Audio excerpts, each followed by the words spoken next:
Hello, everyone.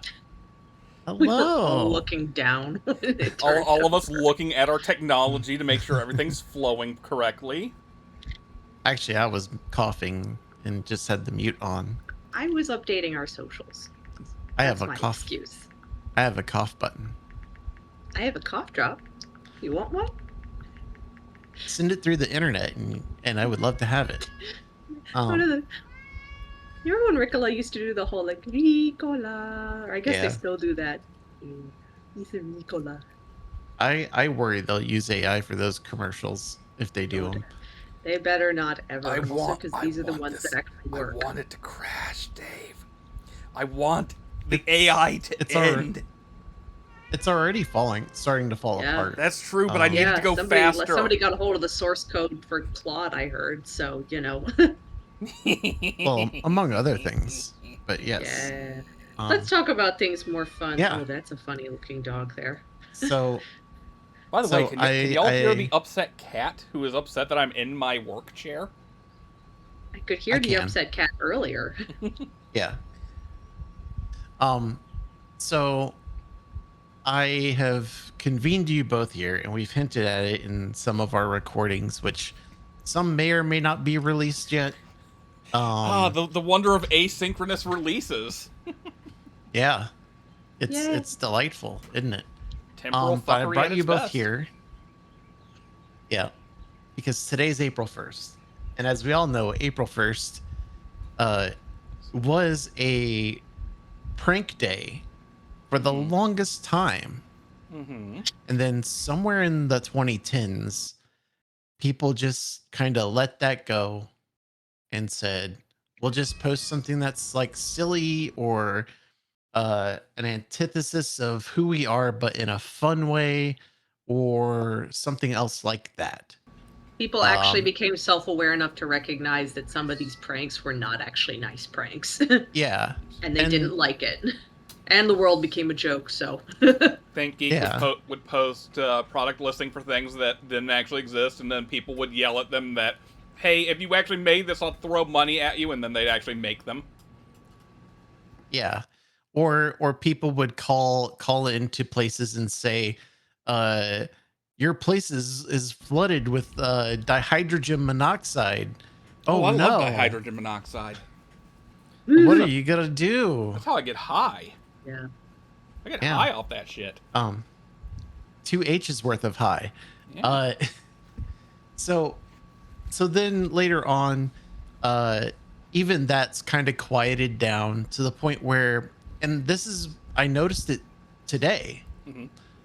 There was only one person on the YouTube channels to which I am subscribed who made a funny / antithetical or antithesis to their channel joke video. None of the others have. And part of me is like, that's fine. But part of me is like, that kind of says a little bit of something about the state of the world as well. Just further accentuates it. Yeah. Where's the 40K musical fit into this?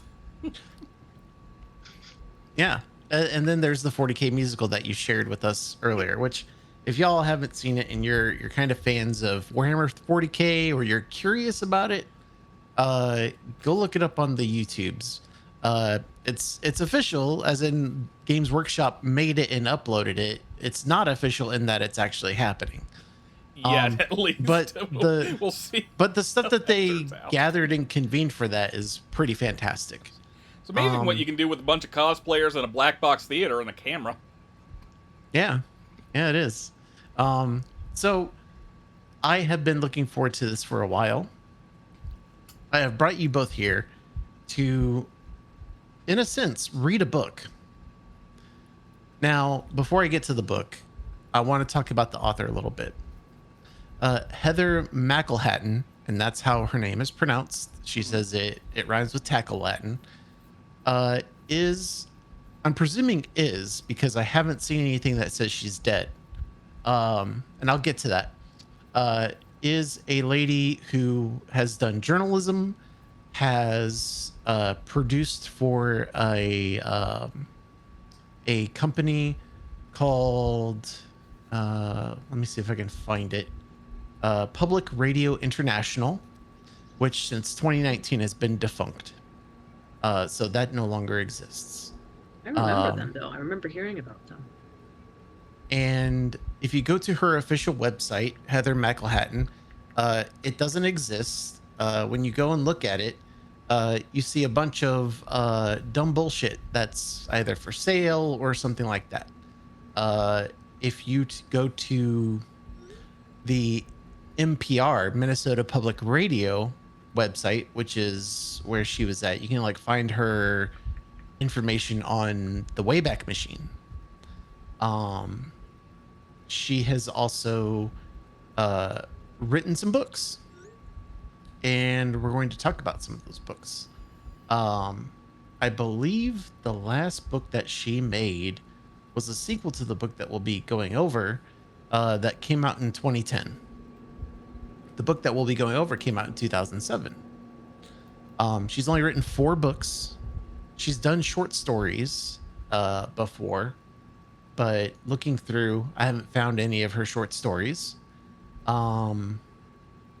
She has done something with the Mayo Clinic. She has like a YouTube video that's on the Mayo Clinic YouTube channel. I haven't looked through that.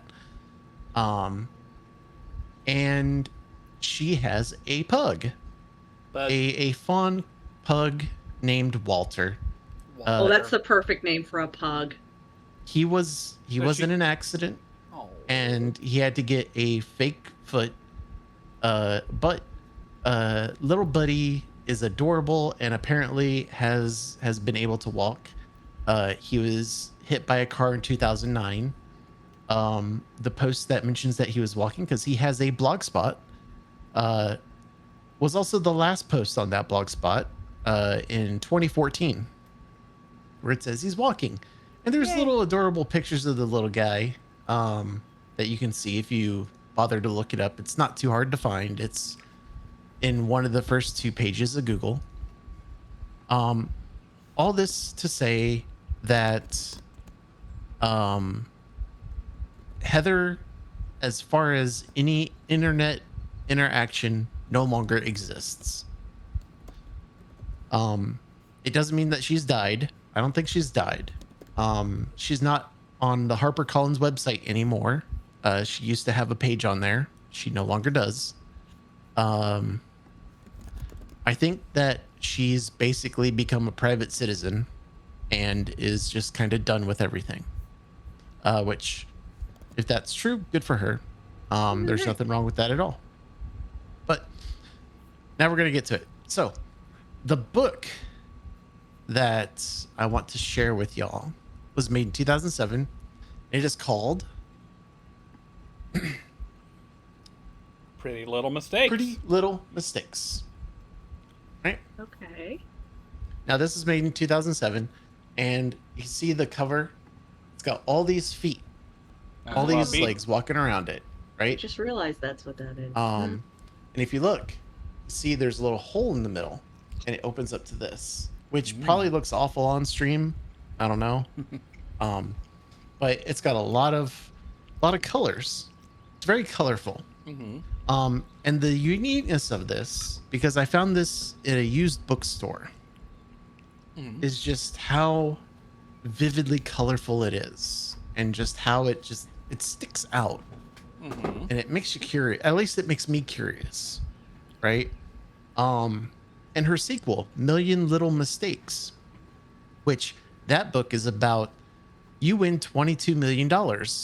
Now what is the premise of it, right? It also has a whole bunch of like legs and feet around a circle, but the cover, instead of being white with the background, is black with the background. But it's basically part like a sequel. So the premise of this is that it's a choose your own adventure. And I want you two to go through it. Adventure time! Come on, that's tell your right. friends we're gonna go to very distant. I've already fucked up the melody. Oh well. Yeah, it's okay. So, I'll give you the synopsis on the back. It's the last day of high school. Should you marry or stay single? Go on to college or fulfill your fantasy of traveling to Europe? Become an artist, an entrepreneur, a homemaker, a doctor, or a drug dealer? There are hundreds of lives sewn inside Pretty Little Mistakes. Heather McElhatton's singularly spectacular, breathtakingly unique novel has more than 150 possible endings. You may end up in an opulent mansion or homeless down by the river, happily married with your own corporation, or alone and pecked to death by ducks in London, a Zen master in Japan, or morbidly obese in a trailer park. Is it destiny or decision that controls our fate? You can't change your past and start over from scratch in real life, but in Pretty Little Mistakes, you can. But be warned, choose wisely. Sorry, you said down by the river, and immediately my brain went to the SNL skit. You're gonna get pecked to death by ducks living in a van down by the river! I haven't seen that. Okay, I'm sending wait, that to you you later. haven't seen That's classic SNL. That's like wasn't that John Belushi? No, that was Wasn't Chris that Farley. Belushi? That was Chris Farley. Oh, Chris Farley, thank you. I'm mixing them up. Yeah. No, I haven't That seen was it. Farley. That was classic Farley. Yes. So I want to read about the author, which is at the beginning, right? Does it say has pug? No.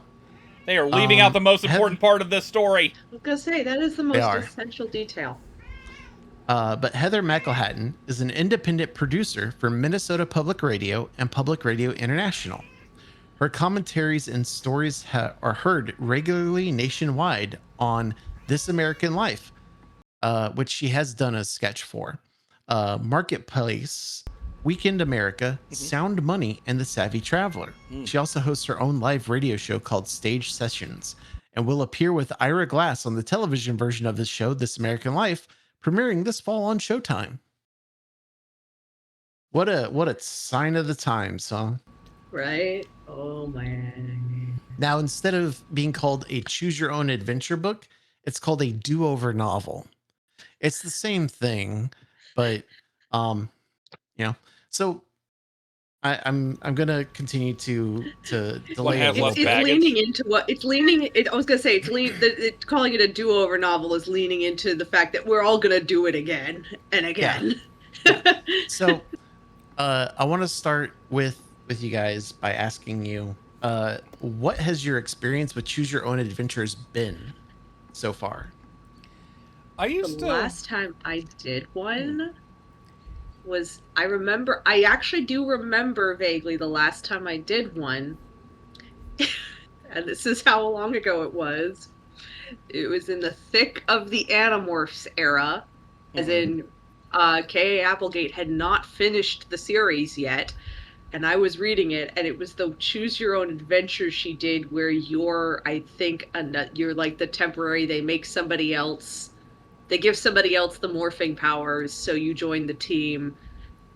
And all I remember is at one point in it, I ended up with the result in which the team got everybody to morph into a fly and then just They trap you. Everybody morphs into a fly, so you morph into a fly with them because it's like we're gonna go do some infiltration thing, and then they like trap you so that you're forever living the rest of your life as a fly. Is that better because or worse you apparently sucked. So is that better? This pug. Is that that's him? Is that better or worse than like like betraying them and nearly getting them killed, so they leave you permanently trapped as a rat on some deserted island in the bay? Wait, was it a rat or a fly? I thought it was a rat. Fly. They trapped. It was a rat. Okay, see, I don't even remember it because that's the thing that I got the first time through. Oh no. Wow. That's no. You the thing you're talking about is a fly. The thing I'm talking about is from the non choose your own adventure books where like their cousin betrays them or like. Oh wait, like I thought that was the choose your own adventure one. If it is, then she had it in there twice, basically. So like, okay, maybe I'm misremembering it. I just know that was the last choose your own adventure book I did was an Animorphs book. It's like they legit like recruit someone else to the team, and then he tries to sell them out to the Yeerks and nearly gets them killed. So they trap him as a rat on a deserted island, and he's just screaming for someone to rescue him and for the rest of his little rat life. Yeah, wow. Which when you think about it, that's dark for some high schoolers to do to another high schooler. I mean, Liz, really do you remember how? I mean, I never got to read the ending like in sequence at the time. I only came across it later as an adult. Oh. Do you know how that book? Oh, I remember how Animorphs. I remember how Animorphs ended. Okay, you remember how it ends. It was very dark, but when you think about that plot in particular, that is dark. Oh, like that is like we're gonna punish you by not by killing you, but by trapping you in the body of this animal now, and isolating you. I mean, that's different. There, I feel like that violates certain levels of Geneva Conventions. I feel like K.A. Applegate and Yoshiyuki Tomino would have a very interesting conversation if you got them in a room together with an interpreter and just had them talk about like youth-focused literature about war. Yeah, but that particular moment, I mean, that moment was like battle royale, like twisted levels of twisted. Like, we're putting you in isolation, we're trapping you in a non-human body that's a rodent, that's a vermin, so you're like bottom of the food chain. I mean, arguably less uplifting than the actual battle royale novel. That at least ends like on a hopeful note with the hero and the heroine like running off, escaping the police to like try to find a way out of Japan as like Bruce Springsteen plays in the background. I'm not kidding, folks. That is actually spoilers for Battle Royale, by the way. I'd forgotten about that. I remembered I'd forgotten the Bruce Springsteen part. I do remember how it ended, but yeah. Only in the book version. The novel regardless of whether that cousin one was that, but yeah, regardless of whether it was that cousin one, I think Animorphs was the last Choose Your Own Adventure. So that place is the last time I did something Choose Your Own Adventure was in the 90s. Probably the same for me. Probably 90s. The same for me. Yeah. Okay. I will say, unless you're counting video games with multiple paths you can take. In which case, I guess the last one I did was The Expanse. I'll say, as far as books are concerned, the previous experience with Choose Your Own Adventures that I've had was one during my grade school years that I found at the library, the school library, that was Star Trek. Star Trek Choose Your Own Adventure. And let me tell you, the deaths and stuff in that were brutal and actually kind of terrifying in a lot of ways when you think about them. Fascinating. Yes, exactly. And that's about as far as I remember. But I've always been fascinated with Choose Your Own Adventure. I've always been fascinated by choice matters kind of things, where when you make a decision, say like in a video game, that it actually influences characters or the ending or something like that. I really like that because it gives a sense of agency and it gives a sense of genuine options rather than being on rails and kind of just going along with the story, which that also isn't terrible, but when I know that I can make decisions that matter, and then I can go, this is what I would do, and then see the results of that. Whether I agree with those results or not, I don't know. But the fact that that exists is something that is pretty cool. Do we ever Is why I'm enjoying smashing every single window that I can in Silent Hill 2, because I know that affects the ending. I don't know how, I just know it affects it, and I will smash every window. Technically, I have not confirmed that either way, I should note. It is watching what you do. Either way. It is watching what you do at every moment, though. Yeah, and I know it is, which is why I'm smashing every window. And I will say that I do have a few other choose your own adventures. First off, before I'm still delaying us here on getting to this book, but should we be dreading the reason that you're delaying this? It's the anticipation.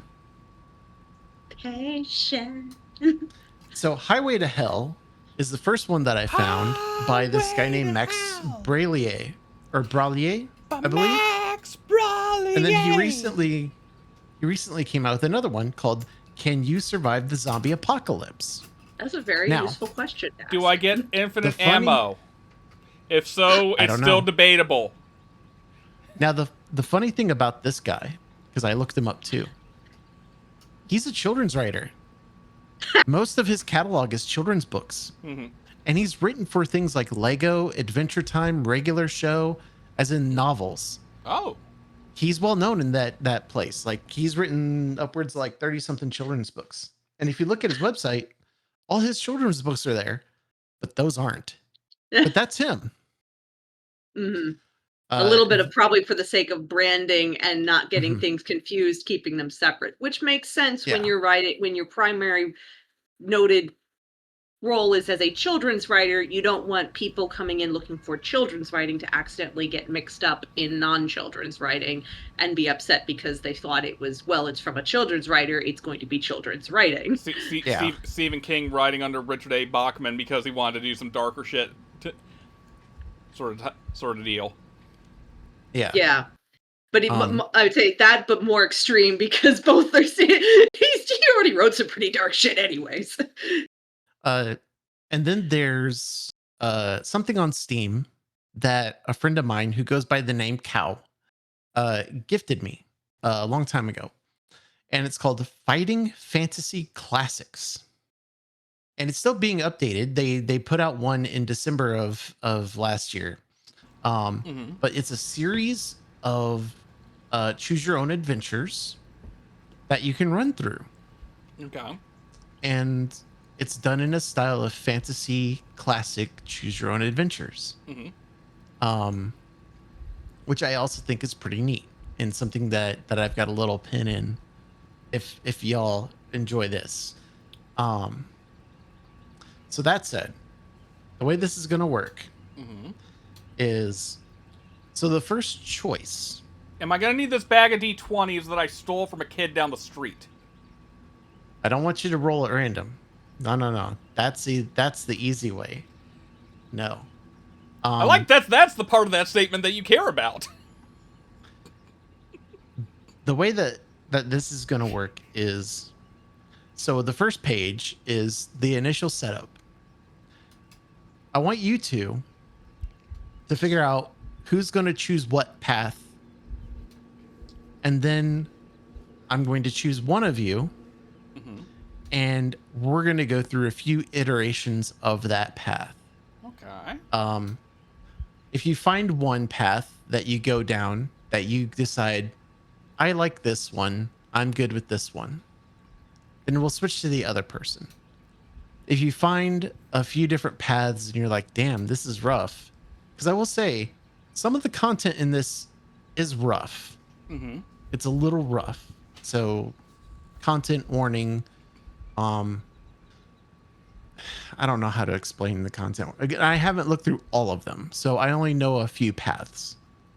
But, and by the way,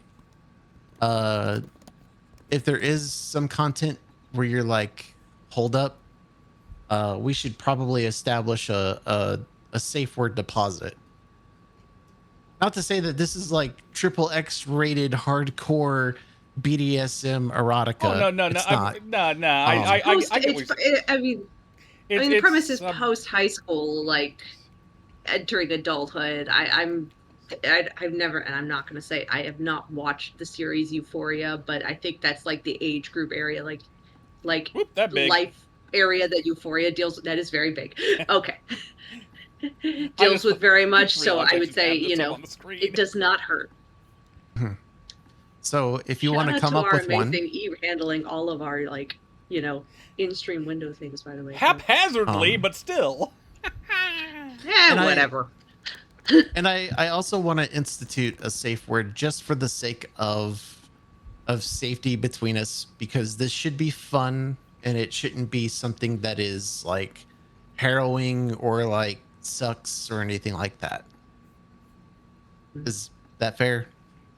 I'm fine with that. Yep. Okay.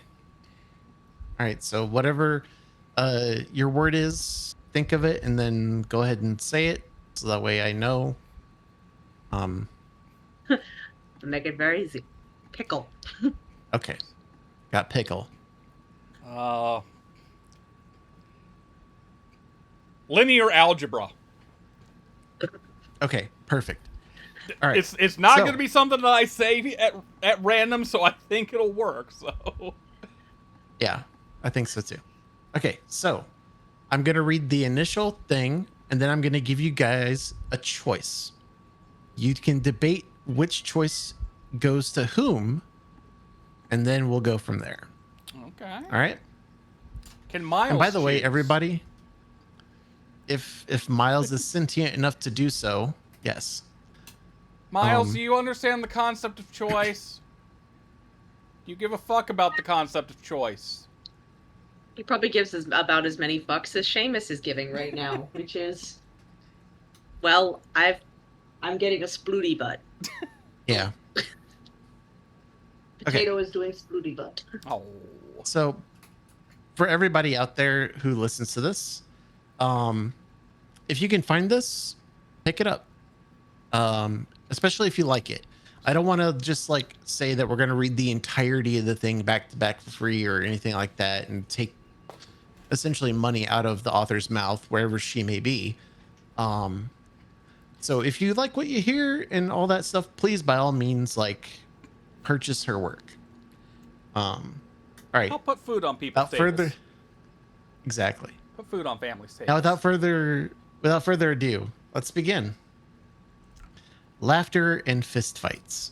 Lasagna thrown on the cafeteria floor. Geometry books burning in the garbage cans.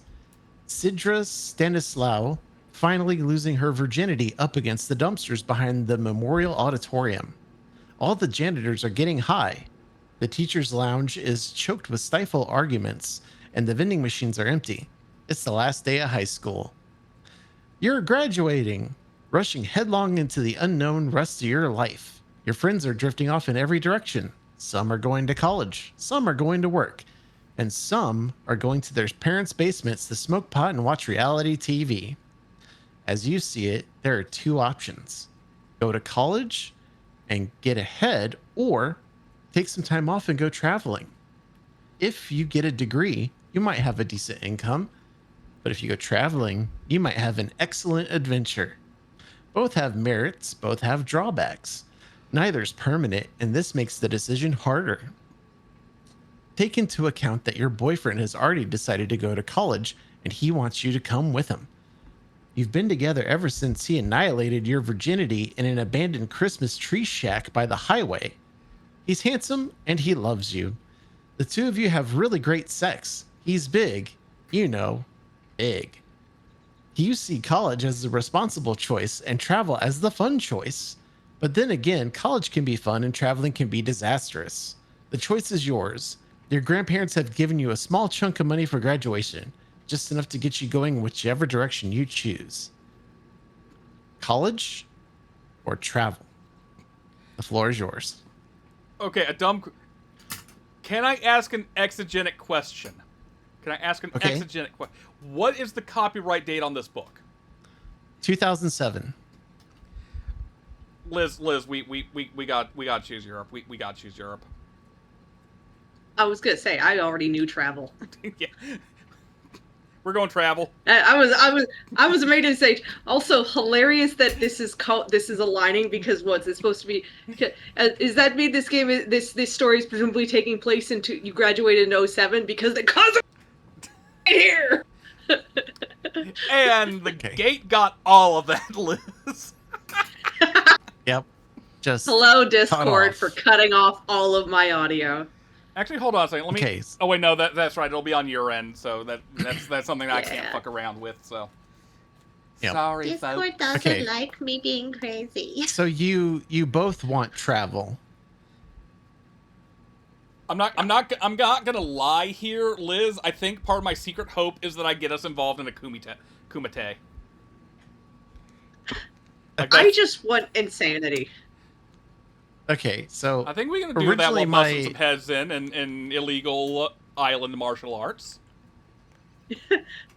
Originally, my whole thing was that you would both choose different options for the first one, and then your individual path you would choose on your own. But if you really I was gonna say, is this us choosing together, or each of us chooses our own decision?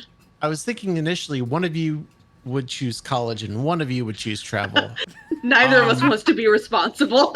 However, and everyone, we have thus fulfilled Dave's purpose as being a true game master right now. We've already fucked the plan. It's true. Yep. So, if you want, you can both make the decision together. Mm-hmm. I'm fine with that too. But we can always come back to college.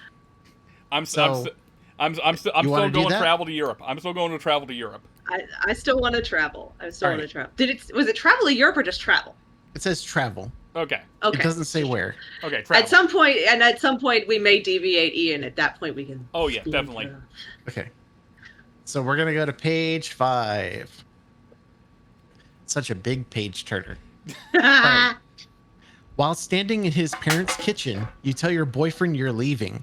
You're not going to college. You're not buying into the schedules, the credits, or the points. No standardized success for you. You'll know when you're successful because you'll know when you're happy. He seems upset. He's talking loudly. He's shouting and he starts poking you on the shoulder as he explains to you why your plan is so stupid. When you argue back, he shoves you. You shove him back. Then he calls you a bitch and asks you, who the hell do you think you are? And he slaps you across the face. Shit. Didn't see that coming. Or did you? Didn't he always have sort of a bad temper? But that was just when finals were looming, or his dad was yelling, or his coach was complaining. Come to think of it, there was always a good reason for him to be ticked off. It all clicks in your head. You've seen enough after-school specials to know what will happen next. They hit you once, they hit you 100 times. They get better at it. So before he can hit you again, you grab the iron skillet sitting on the stove, bacon grease still in it, and you clock him in the temple with it. Okay. He drops over like a sack of wet cement. He's not dead. The bastard's still breathing. Time to go, but where? You've always wanted to see Europe. The stone buildings, the Renaissance paintings, the dark men. You could also go to California. Who doesn't have fun in California? You even have a place to stay there. Some friends who graduated the year before bought a house in LA and told you to come out and crash there as long as you like. So Europe or California? Because downed boyfriend is not on the menu. Well, I am going to Europe. Yeah, Dave, I'm gonna have to. I'm sorry to keep us on the same track. Still, we're going to a non-extradition country. We're going to a non-extradition country. All right. I know how it tends to work out for women who defend themselves against abusive boyfriends in this country. All right, so we're going on a Euro trip. Matt Damon. I don't know when I'll be home again. I'm leaving on the next jet plane. Don't know when you'll be back again. That was the joke, Okay. yes. Screw school. You just got out of Actually, school. Dave, before you continue that, hilariously, Yeah? Liz, I was about to suggest, Liz, can we take him with us so we can dump him in the ocean? I was waiting for the option to be you continue hitting him or you leave him. Well, I think the fact that he's still breathing is probably a safe bet that he understands. Yeah. Well, he might not also understand, have permanent head trauma. That's okay. We got that scald bonus in too. That's a score multiplier. At least he got bacon. Was it cast iron? Yes. It said iron skillet and bacon grease. Yep. Okay. So there's some good head trauma right there. Yeah. I've been watching The Pit lately. Yeah. I have a Griswold cast iron pan, and let me tell you, yes. Those are two-handed things. Oh yeah. They're amazing things. I forget to make on mine, but I got a honk. Okay, focus. One. Yeah. Focus. So screw school. You just got out of school. Why study books when you can study life? Your education will be in the train stations, the museums, the cafes, and the clubs of Europe. Not to mention the beds. You expect there's quite the education there. Your expectations are justifiably high. You expect intrigue, adventure, romance, and good photos. You expect theater, music, and fine wine. You expect culture. You hate American culture. It's big and it stomps. It's aspirin-packed forced hilarity until you die from laughing. It's megaplex superplexes. It's Walmart, Sam's Club, and McDonald's. It's drywall communities and Disney on Ice. It's Virgin Pop Stars and Pepsi. The charities are even vicious. God help you if you tangle with Greenpeace or PETA. Europe must be better. They hate Americans. Your parents are worried. They think Europe is dangerous. They think Europe is expensive and smelly and people don't wash properly. Whatever. You're not about to start letting them run your life now. You sell your car and cash all your graduation checks. You buy a large nylon backpack and bedroll. You stock up with maps, a Swiss Army knife, travel guides, train schedules, Tums, Imodium, Pepto-Bismol, and aspirin. You stare at large maps thumbtacked all over the wall and mark the cities you want to visit. You've always wanted to see Italy or England. England for its grand architecture, regal history, and punk rock scene. Italy for its incredible food, Renaissance paintings, and wicked sexy shoes. I guess that were from Boston. They both sound fantastic, but you can only choose one. Italy or England. Sorry, just these descriptions of these places. I'm like, my brain in the back of my brain, I'm going, wow, I'm shallow.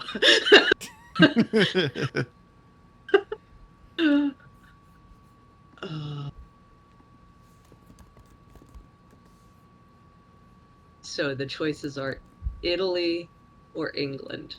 Yes. E. Voto in Italia.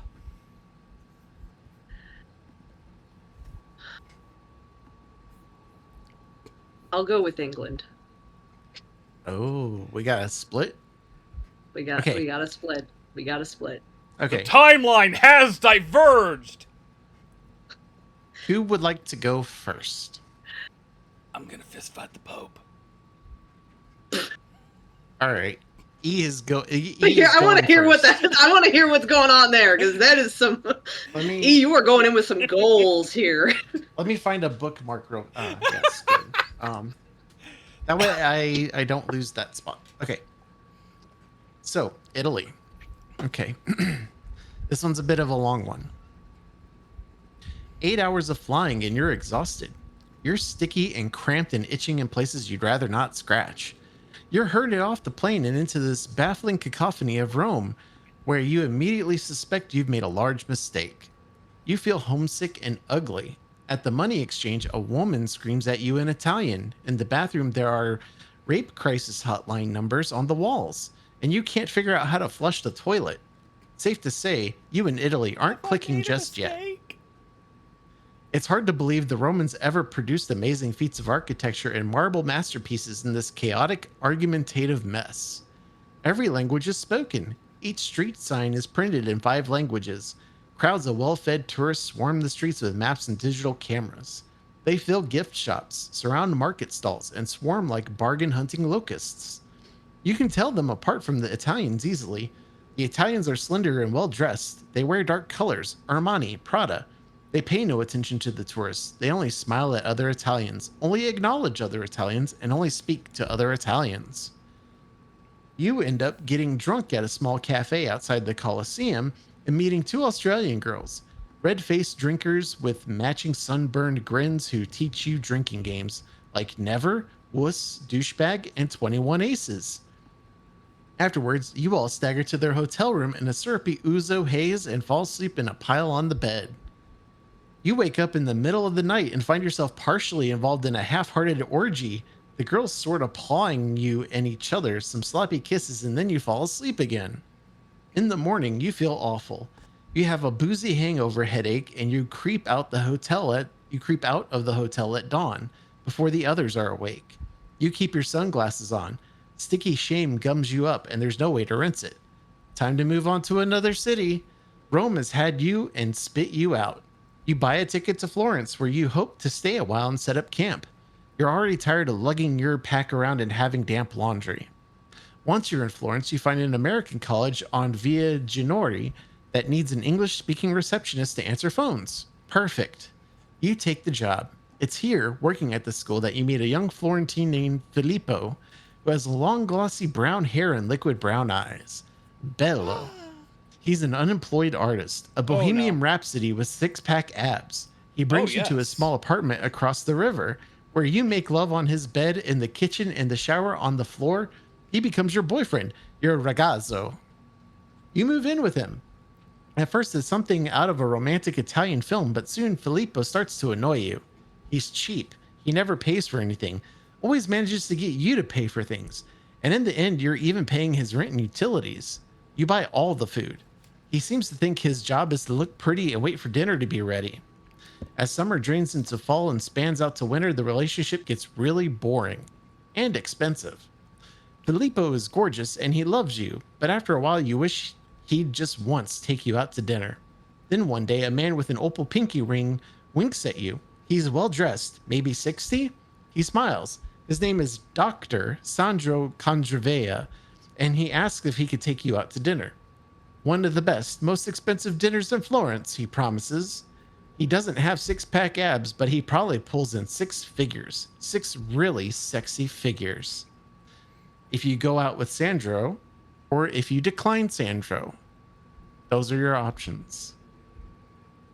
Oh, fuck. I know I'm fucked either way on this. Maybe, maybe not. Ah, fuck it. In for a penny, in for a pound. Let's get a sugar daddy. All right. You're going out with Sandro. At least I'm not paying the starving artist's rent anymore. I'm not paying his rent anymore, right? Well, we'll see. Sandro picks you up in his dark blue BMW 7 Series with butter-colored leather, a chrome stick shift, and burled wood dashboard. Not that you noticed. As you get into the car, you feel people... We'll see. As you get in the car, you feel people looking at you. They must think you're a principessa with your silver sandals and swept up hair. Pretty glossy, shiny, sexy. Of course, they don't know what you know. That you're actually just a dirt broke expat with a leech boyfriend, and getting into this shiny car is probably a very bad idea. Sandro leans over and steals a quick kiss from you, his lips salty and warm. You go to dinner at Le Volpi e l'Uva. I'm not good at Italian. Can you type that in real quick? Yes, I can. I'll type it here.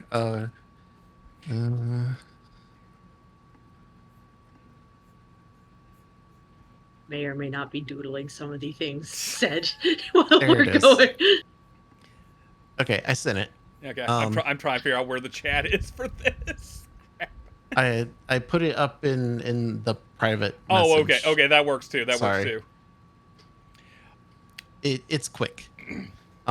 So Le Volpe the de Volpe, Luva. Le Volpe e Luva. Yep.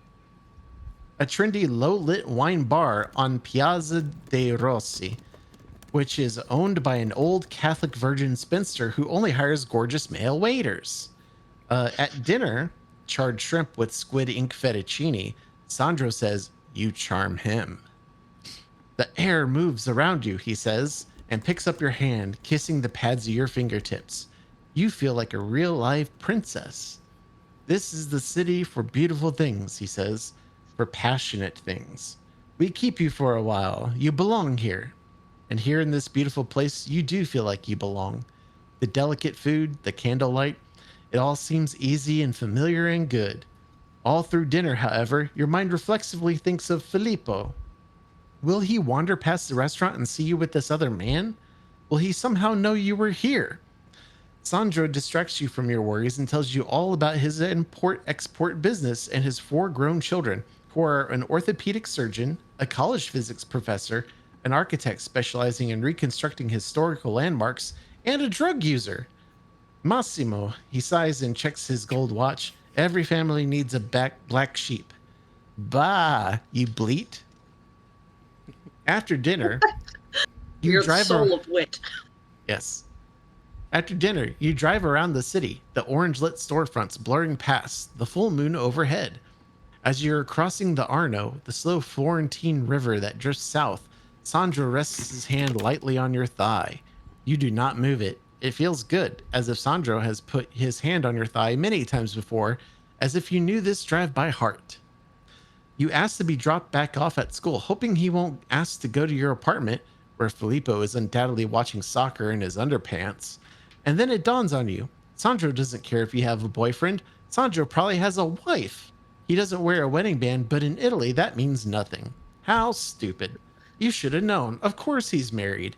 It's quite accepted in Italy that a man of certain stature will have a mistress or two. At school, he kisses you on the cheek and asks if he can see you again. He's creepy, but sweet. Filippo is sexy, but poor. Life is always a compromise. If you agree to see Sandro, or do you decline to see Sandro?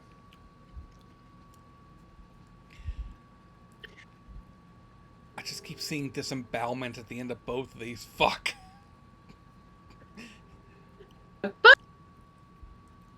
Your outlook is sad, I have watched but all probably of White Lotus. True. I was going to say, White Lotus spends a whole season in Italy. I have thoughts. You know what? I need less pinning me down. Sorry, Sandro. This is a one-night thing. So no to Sandro. No to Sandro. I'm hoping I can. All right. I gotta get back on the road to Kumite. Yeah. Okay. I left out some other doodles in our other direction because there you go. You tell Sandro you can't go out with him again. Mi dispazi, ma no, you tell him. He gives you a parting kiss and bids you a bittersweet ciao bella. You go home where you belong, with Filippo. How can you ever make a relationship work if you let yourself be seduced by pretty little things? You're glad you said no to Sandro, and you can't wait to kiss Philly right on the lips. But when you get home, the apartment is quiet and dark. Your eyes adjust slowly, and you see water spilled across the floor. There's an orange rind on the table. There is music, the smell of garlic. He's been cooking? Something is wrong. There are sounds coming from the bedroom, and then your eye catches a black high heel on the floor like a black barracuda. Filippo appears in the doorway naked, a sheet wrapped around his waist. It is this small modesty that you will remember later. He used to lounge around the apartment nude, his testicles sagging on the furniture like overripe pink plums. But now he's suddenly shy. Cosa fai? He shouts, you said you'd be gone till later, as if it's your fault for not sticking to your schedule. Then a woman's long tan leg appears on the corner of the bed behind him. A tan leg with red toenail polish. You turn and run. Wait, Filippo shouts, but you don't look back. You run out of the house, into the street, across the Piazza Duomo, muttering, crying, the fat moon overhead. You pass the Medici Palace and see flowers and rosaries woven in the chain link fence, where a pipe bomb had gone off a month before.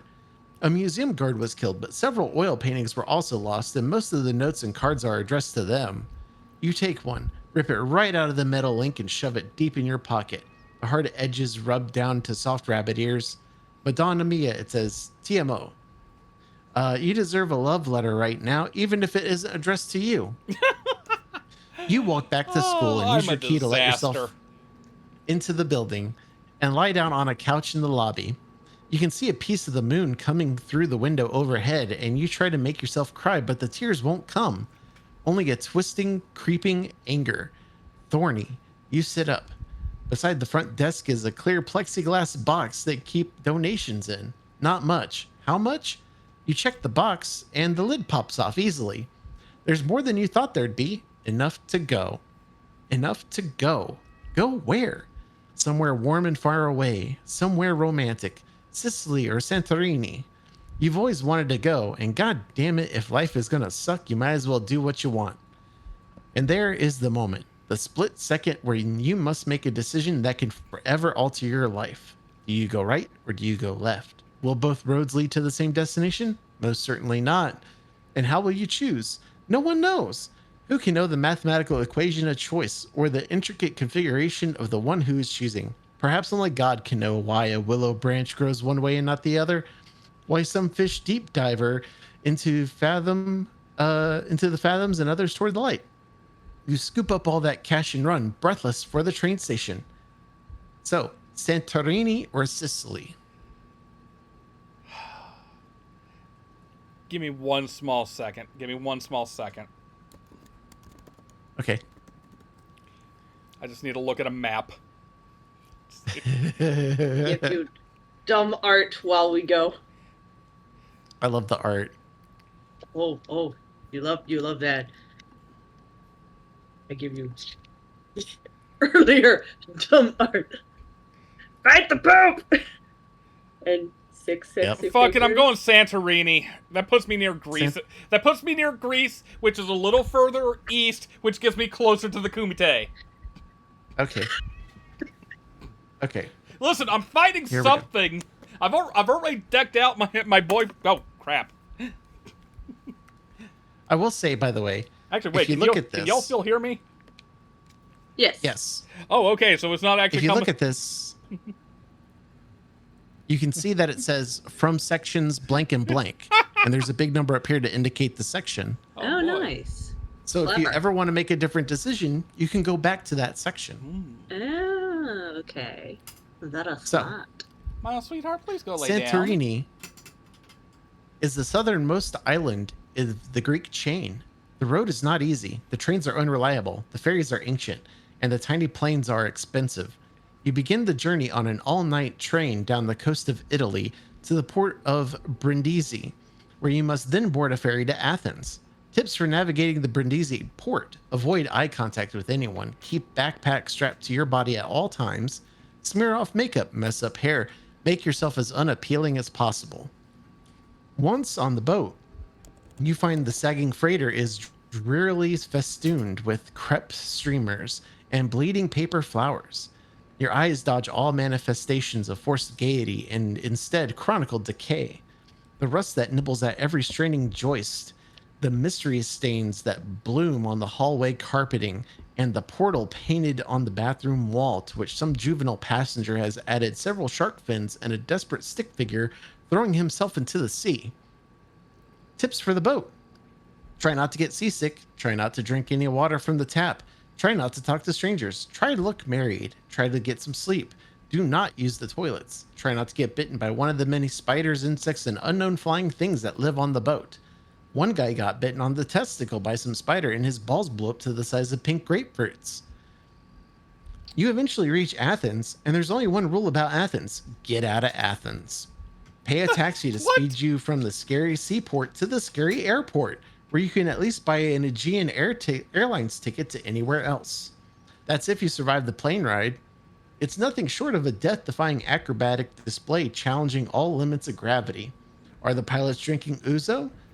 For the first time in your life, you get airsick and end up vomiting in your mouth a little. Once you land, however, once your churning, angry stomach comes to a stop, and you walk off the tin can of a plane into fresh, salt sea air, Everything is well. The blue expanse of the ocean stretches out before you. The blue-roofed homes stack behind you. You know the whole horrible trip was worth it. The cab driver takes you to a popular youth hostel on the far side of the island that's carved into the side of a black basalt cliff. The hostel can sleep 20 people in the main room, whose walls are washed with a sleepy blue light. The ocean is just 500 yards away. The sound of the waves crashing is hypnotic. The hostel turns out to be a nexus for professional loafers, budget travelers from every corner of the globe. People come and go every day, every week, every month.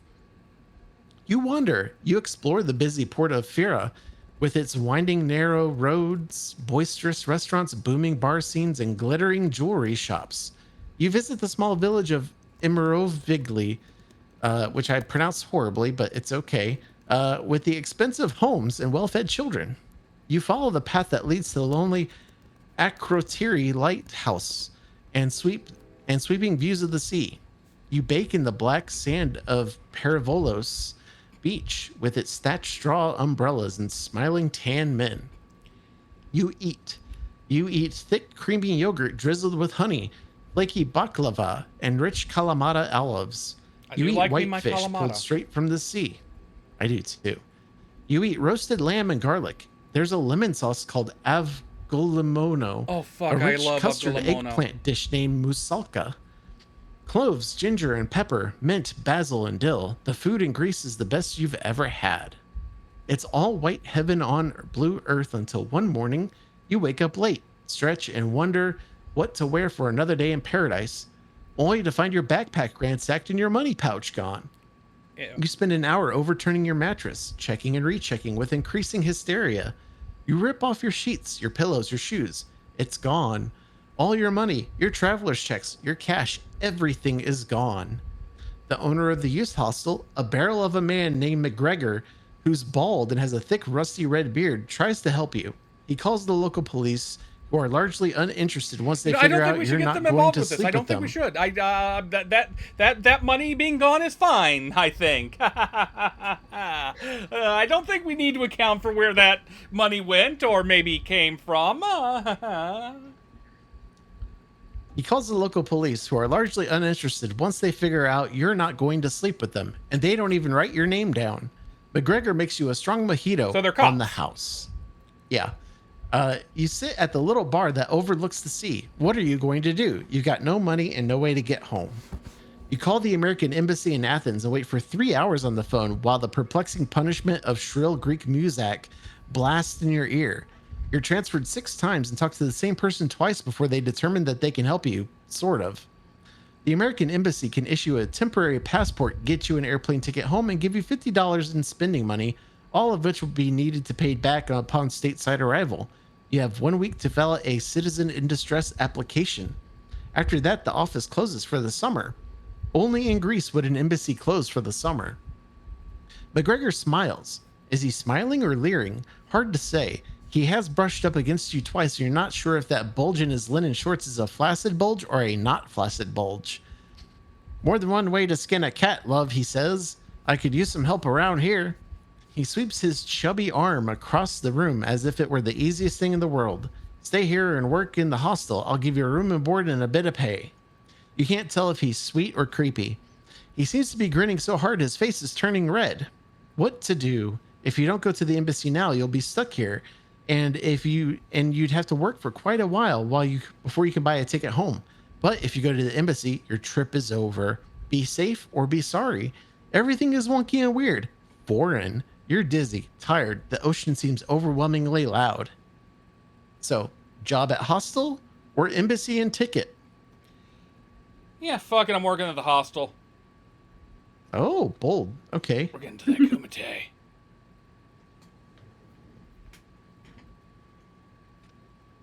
Okay, this one's a little bit shorter than that last one. That one was 3 pages. I don't know if I should be I worried want or a lot of not. stuff happening. You take the job, but you have to move out of the cave and live in a drafty, creaking wooden shack behind the cabanas on the beach. Still, you like the sound of the surf and the relative privacy. You work at the youth hostel, checking people in, cleaning the bathrooms, changing the sheets, washing the floors, stocking the small bar in the front lounge, an open air space with an enormous wooden trellis overhead made entirely of driftwood trees. And you develop your favorite pastime, collecting the stories of travelers passing through. There's the guy who survived the camel attack in Egypt, a girl who shows you her shark bite for a beer, a man who vomited up his own stomach lining after eating chili in Marrakesh.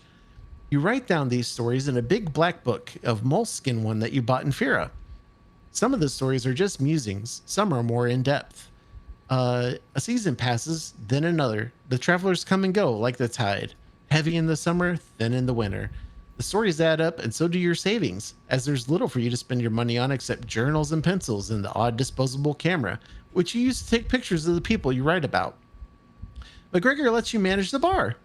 You serve the island's only pomegranate martini and over 28 different kinds of imported beer. The only place on Santorini you can get a warm Guinness, McGregor boasts, although there aren't many takers for warm beer during the roasted Greek afternoons. But things get lonely. It's ironic that on such a beautiful romantic island, long-term romantic relationships are all but impossible.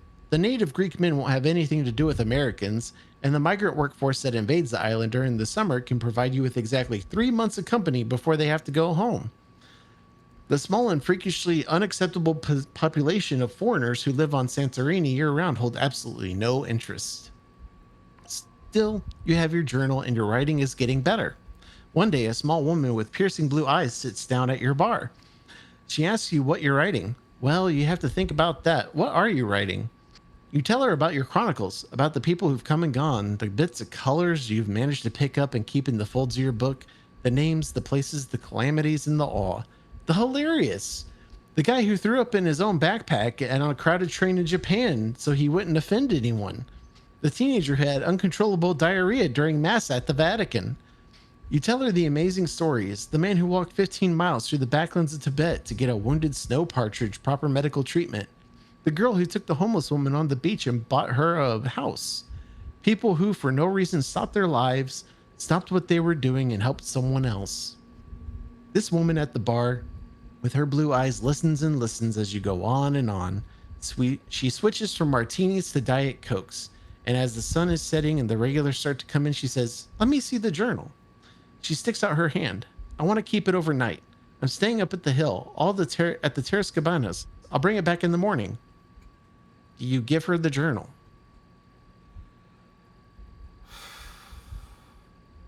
I know not to trust this fucking book. I know I'm gonna lose this fucking journal. I know I'm going to lose my fucking journal. But the more interesting story choices go, fuck it, here's the journal. You give her the journal? I give her the fucking journal and I probably lose my journal. I know. Okay. You give her the journal, and she snaps it up in her small manicured hands. She takes it with her, and as she disappears, your stomach does that cold thing. Losing that book would be losing a piece of yourself, your history, your memory, life hacking off an ear or a breast. You really start to worry when you realize she left without paying her bill. Yep. You get McGregor to cover for you and dash up the hill on your sputtering moped. You don't know her name. You don't know where she's staying. All the people you wrote about drift past you like passengers drowning at sea, china plates and silver cutlery glimmering away under black water, no lifeboats. You spend the rest of the night and part of the early morning looking for the journal thief. She wasn't at any of the usual hotels, not the Atlantis or the Tsekos or the Villa Sula. You check every lobby, rattle every hotel manager and bellboy. $50 to anyone who finds the small dark-haired American carrying your journal. You mourn the loss of your own intelligence. You weep for your pea-sized brain and the feeble gerbils running the ruined treadmill. Idiot, stupid, careless. But in the morning, she appears at the youth hospital, fresh as the daisy and grinning from ear to ear. She's holding your book, which you grab back. You're rude to her. This will change, of course, in time. After all, it's all painfully and slowly explained to you. How remorseful you'll be at this moment. But you snatch the book back so hard she's almost put off balance. But then again, how could you have known? What identifies a woman as a keen-eyed, highly paid, big-shot editor from New York? Okay, hell yeah, my shit's come in! She turns your stories into a glossy Gambling works, everyone! Gambling works! A gorgeous collection of short stories and essays. Buy and rack coin now! Complete with the Wait, was photographs. that on air earlier or what? I don't think it was, but that's okay. Complete with the photographs you took and even the doodles and drawings you put in your journals. The book is called Passage, and the reviews sing. Every shop in all of Greece sells the book. Hold on. Wait. Okay, how long does I got so enraptured with my accidental luck into success that how long has it been? Or did she do this all? Did the spirits do it all in one night? Well, I'm sure it's like over the course of time. But, okay. You know. Okay. So, continuing. Every shop in all of Greece sells the book. You can get it signed copies at McGregor's Youth Hostel, which he, of course, signs himself and says it's your signature. The advance you're given allows you to travel back home and put really lovely headstones on your parents' graves. Wait, what the hell happened to my parents? They died in a car accident before you made it stateside. Fuck. The publishers put out a second book and then a third, each selling more than the last. They encourage you to travel around the world and collect more stories. You've got plenty of money to do it, but then you got plenty of money not to do it. So you move back to Santorini, buy a blue and white house high on the cliffs of Fira, and buy a little blue boat called the Sensio, which is Latin for the decision. You spend the rest of your days cruising in the Greek Isles until one day you meet a man who's the spitting image of you. Independent, moody, unpredictable, and free. Lazarus is his name, with salt and pepper hair and twinkling eyes. Hey, Lazarus, how old are you? At least a dozen odd sun-soaked years. You race your boats from port to port, two wooden dolphins speeding after one another, always chasing, never catching. Zorba once wrote, bathed in light, fine rain spreading a diaphanous veil over the immortal nakedness of Greece. Diaphanous, thank you. Happy is the woman, I thought, who, before dying, has the good fortune to sail the Aegean Sea. Many years later, you die in a boating accident near Naxos. You crash into a 30-foot Boston whaler named The Beginning. You die on impact. Die on impact. It was a good life. So, just... My only regret was no kumite. So, good job. This is what happened for going to Italy. So, E, what did you think of your adventure? I could have used a little more kumite. I'll be honest. I could have used some more death fighting. That's fair. Looking at the time, Liz, let's go to you. You said you were going to England. Sorry. So this could end up very interesting. Yeah. These are paths I have not read before. So, in England, the streets are boiling over with accents. East Indian, French, Japanese, Spanish, Somali, British. So many cultures and so many differences, but there's one thing they can all agree on. They all hate Americans. You learn this quickly. You also learn Americans abroad can be expected to be called names, to be insulted in restaurants, to be yelled at on the streets, to be passed over by taxis, to be ripped off at hotels, to be ignored by waiters, and routinely, very routinely, as if it might be the national way to say hi there, they can expect to be given the middle finger. So you de-Americanize yourself. Tear off the parts that say Uncle Sam. Canada. No gym shoes, no jeans, no baseball hats, no shorts, no sweatshirts or t-shirts, no gold jewelry. You buy a navy blue pea coat, a black turtleneck, black sailor pants that button up both sides, tall black boots. You try to blend in. You put your camera away, look complacently at 300-year-old architecture, and drink tea, never coffee. You stop speaking. No conversations, no questions. Your Yankee accent would give you away. It becomes embarrassing to hear your own voice, so you never ask for directions even when you're quite lost, which is how you ended up in a strange industrial neighborhood outside London called Wandsworth. You stop to get your bearings and a cup of tea when a lovely woman accidentally bumps into you in line and drops a glob of chutney on your sleeve. She wipes it off with her napkin and you realize it's the first time anyone has voluntarily touched you in a long time. Sorry, she says in a deep voice. The voice startles you. It's not a woman, it's a man. A lovely Indian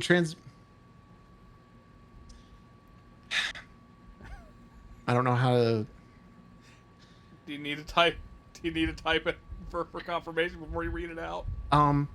It's the term that Tim Curry sings in Rocky Horror. Yes, the less accepted term. Yeah. Yep. A lovely Indian named Alouette. She has a beautiful almond face, high firm breasts, an enviable waistline, and an ass round as an apple. She asks you to join her at her table. She's warm and friendly and every bit of a woman.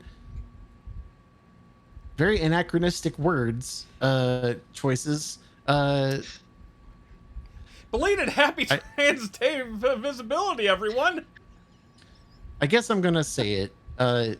Every bit a woman except for her voice, something she hides, which is something the two of you have in common.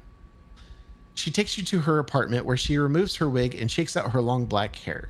She shows you photographs from her recent trip to Paris where she frequented a popular sex club called Boxman on Rue de la Cossonnerie. Incredible, she says in size. They have absinthe and cocaine highballs and a whole wall of glory holes lubricated with French butter. She says she'd rather be in Paris but stays in London because she has friends and a decent job at the cosmetics counter at Harrods. Her best clientele are the pale men who come in, nervous, requesting heavy pancake makeup for their wives. In quotes, for their wives. She gives them powders and creams in the names of discreet wig makers and shoe stores that carry women's shoes in large sizes. Alouette invites you to stay at her apartment, which is cozy and warm. And honestly, it's the first time you felt at home since you got there. But you're not sure you should. Maybe you ought to be out there running around seeing the world. She tells you the Eurostar line has trains running to Paris almost every hour, but she gives you a word of warning. If you think the Brits are tough on Americans, I don't know if you want to meet the French. Do you go to Paris or do you stay with Alouette? I don't want to meet the French. So you're staying with Alouette? That's an easy decision. I don't want to meet the French. I know they judge me. All right. I'm gonna die in an alley. I don't know. You're with a cool trans lady right now. Oh no, not because of that. Not because of that. The coke fueled bar though, and all the glory holes and all that. Has me worried. No. Yes. Your presumably Midwestern Constitution is going to die instantly the moment she takes you into a club. There's no way around that. My poor sheltered, Glory holes with French butter. Anyway. This is like it'll go rancid real bad. Yeah. I was gonna say, I feel like that's really unhygienic. Yeah, I don't. Yeah. Like bacteria, it's like no. That's a recipe for a big ass infection. Mm-hmm. Okay. No, so, we ain't going to France. You stay with Alouette. You feel comfortable here, and you love her strange apartment.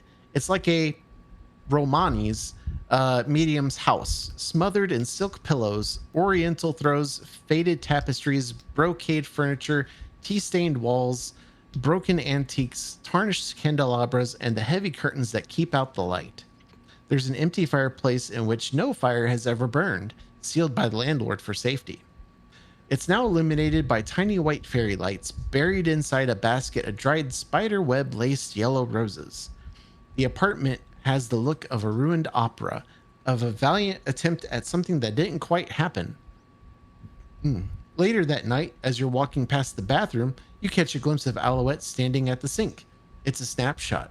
Billie Holiday is playing on the radio, the sink covered with waxes, creams, sprays, and powders. She has one long leg up on the lip of the sink as she shaves her thigh. She glides the pink plastic razor all the way up to the knot of black pubic hair that barely hides a small, dark, shriveled penis dangling from like a broken doll's arm. Okay. She bartends at a place down the river, a transgender bar called Switch, which is just a long, narrow room with a slowly turning fan and a small wooden stage at the far end where people sometimes sing.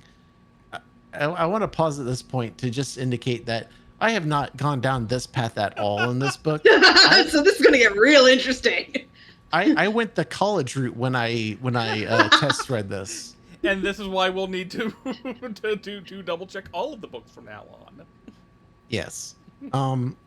You fall into Alouette's routine. Never up before 11, never to bed before 2. Smoke a pack of menthols a day, eat very little, mostly crumbly toast with Marmite and strong black tea. She's from Delhi, but detests Indian food. She hates curry and tandoori and anything with cinnamon. She's left all that behind, she says, along with her gender and her family. She has become a new person. And hey, on that, I support that.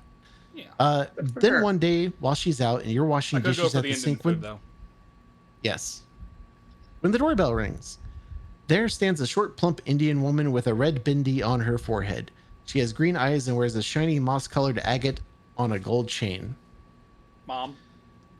Oh boy. We got a dead name here. How do y'all feel in that regard for this story? I mean, on the one hand, it sucks a little, but on the other hand, I mean, we are talking about the life of a trans woman who clearly has a family that's not. What I would say it's here, a real folks, world is thing that happens, sadly. it's a real thing that happens, and it's not, as far as I can tell so far, it's not something that's being done that is, you know, to accost them as they are, but it is there to be like the challenge they have to deal with this fucking mom of theirs. Okay, then I will continue. Yeah. Content warning. Content folks. warning, though, for anybody who is sensitive, that we understand completely. Reminder that this is a fictitious story. We very understand completely. Yeah. Is Rashid here? She asks. Her accent is thick and she shifts her weight uncomfortably from sandal to sandal. You can't take your eyes off her bindi. She'll tell you later her bindi is made from red sandalwood paste to cool her anger, the ashes of burnt camphor to aid in victory over desire, and sandalwood to quell her desire to kill Rashid. There's no Rashid here, you say. Rashid, she repeats. Perhaps Alouette? She looks down. He calls himself Alouette sometimes. I am his wife, Emil. Emil. You let her upstairs. What else can you do? You make her tea. Emil tells you she lives in London along with their children. Apparently Alouette, or rather, I don't want to say that. Apparently Alouette had another life before this one. A life where, man, he was a heterosexual, a husband, and a reliable bank teller. A life where he was a man. I really wish we could talk to the author right now. You wish Rashid would get home. You have some questions of your own. Like, does he see his sons? When did he get married? Emil drinks her tea and keeps her eyes on her sandals. I would not come here, she says, but there's a funeral and she must go. He must go. She gives you a long sideways look and you realize that she suspects you and Alouette are living together romantically. No, you say out loud, and Emil nearly drops her teacup. The door finally slams. Alouette is home. She walks into the kitchen and freezes when she sees Emil. She sets down the groceries. Nobody speaks. She looks so masculine to you now. For the first time, you cannot see where the woman went. Now she's all angles and stubble and sweat. How long have you been here? She asks Emil, and there is no affection in her voice whatsoever. Alouette will tell you later she had sex with her wife exactly 3 times. All 3 times she was drunk. The first time was on their honeymoon, and they conceived their first son. The second time boy howdy, this is... Okay. The second time she more or less R-worded me. And they conceived their second child. The third time she fought her off, detached her retina, and accidentally knocked her front tooth loose. Holy shit. Emil This is getting insane. This is getting unhinged. Unhinged. I think I made the right choices here. Apparently. Emil speaks rapidly in Hindi. Her eyes are bright and wet. Alouette says nothing. You leave the room and try to eavesdrop. An hour later, you hear Emil leave and Alouette knocks on your door. Rashid is gone. She's herself now. I need something, she says. I know it's a lot to ask, but would you come with me to a funeral in India? I can't face my family alone. They hate me. It's only a few days and Emil will pay for everything. She's rich. It won't cost you anything to go. Do you go or do you decline?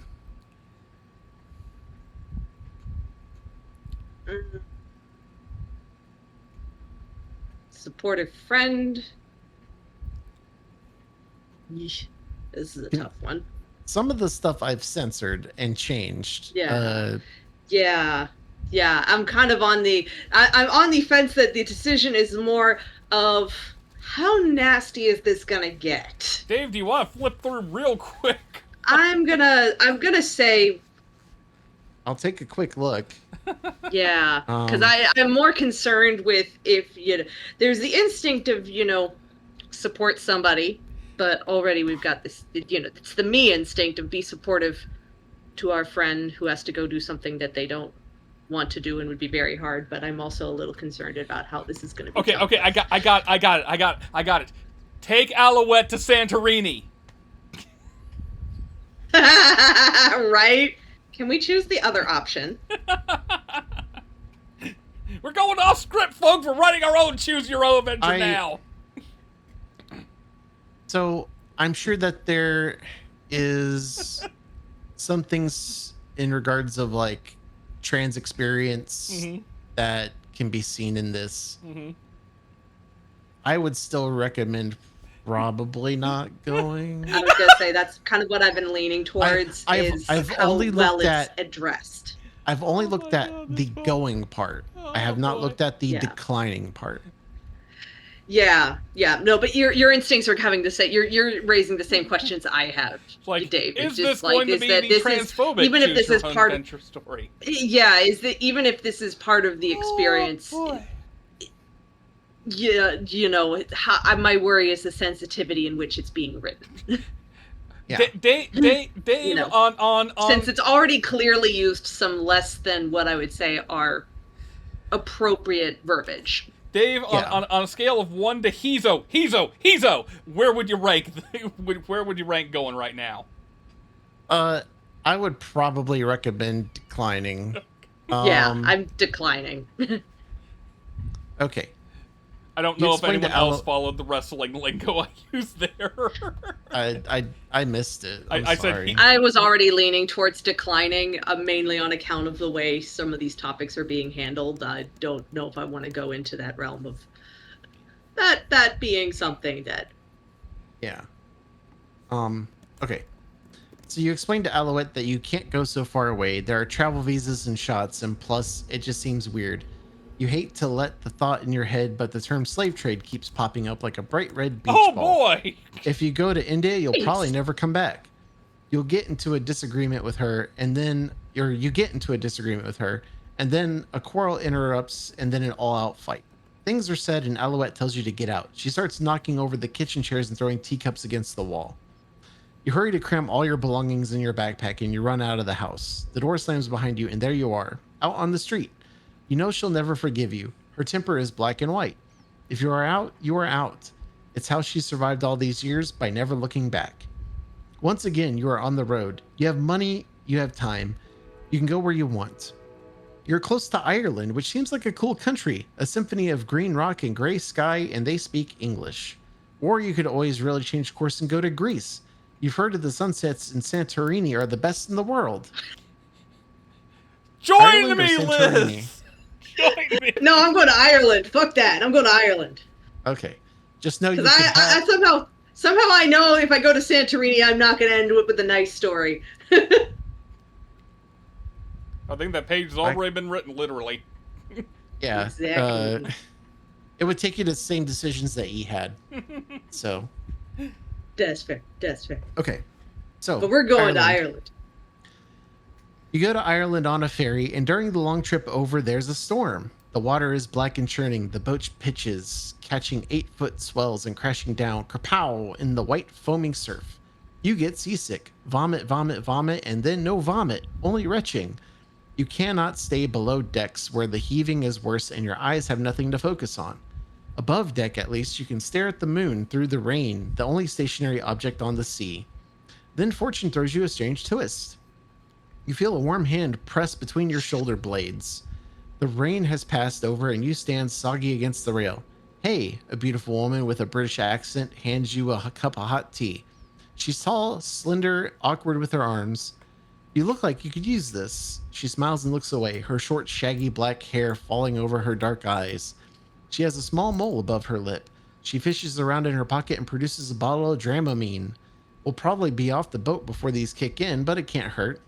Right then, you feel like kissing her, tasting the mole with your tongue.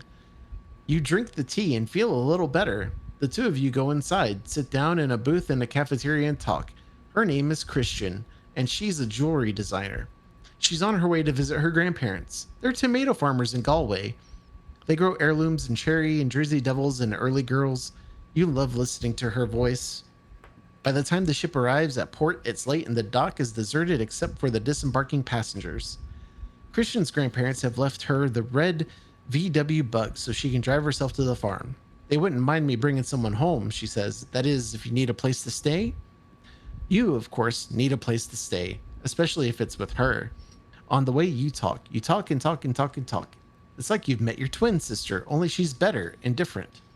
She says after visiting her grandparents, she's going to drive counterclockwise around Ireland all the way to Rosselair, where she'll take the car ferry to Le Havre and stitch her way across Europe. By the time you get to her grandparents' small stone house, you're exhausted. Her grandparents are already asleep. We sleep in the barn, she says, and takes you back to a cozy little stone building that's been turned into a guest cottage. There's just one bed. It's queen-sized, but you tell her you don't mind sleeping on the floor. Christian laughs and strips down to her bra and underwear. You sleep together. In bed, you continue to talk and laugh and you try to sleep. Finally, around dawn, after being so careful not to touch you, Christian turns on her side and strokes your cheek. She leans in to kiss you.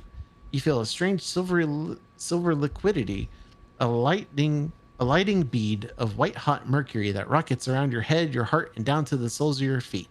She's poised there, ready, waiting for you. Do you kiss her or push her away? Oh, so that's the choice. Oh, boy. Fuck it, kiss her. Okay. This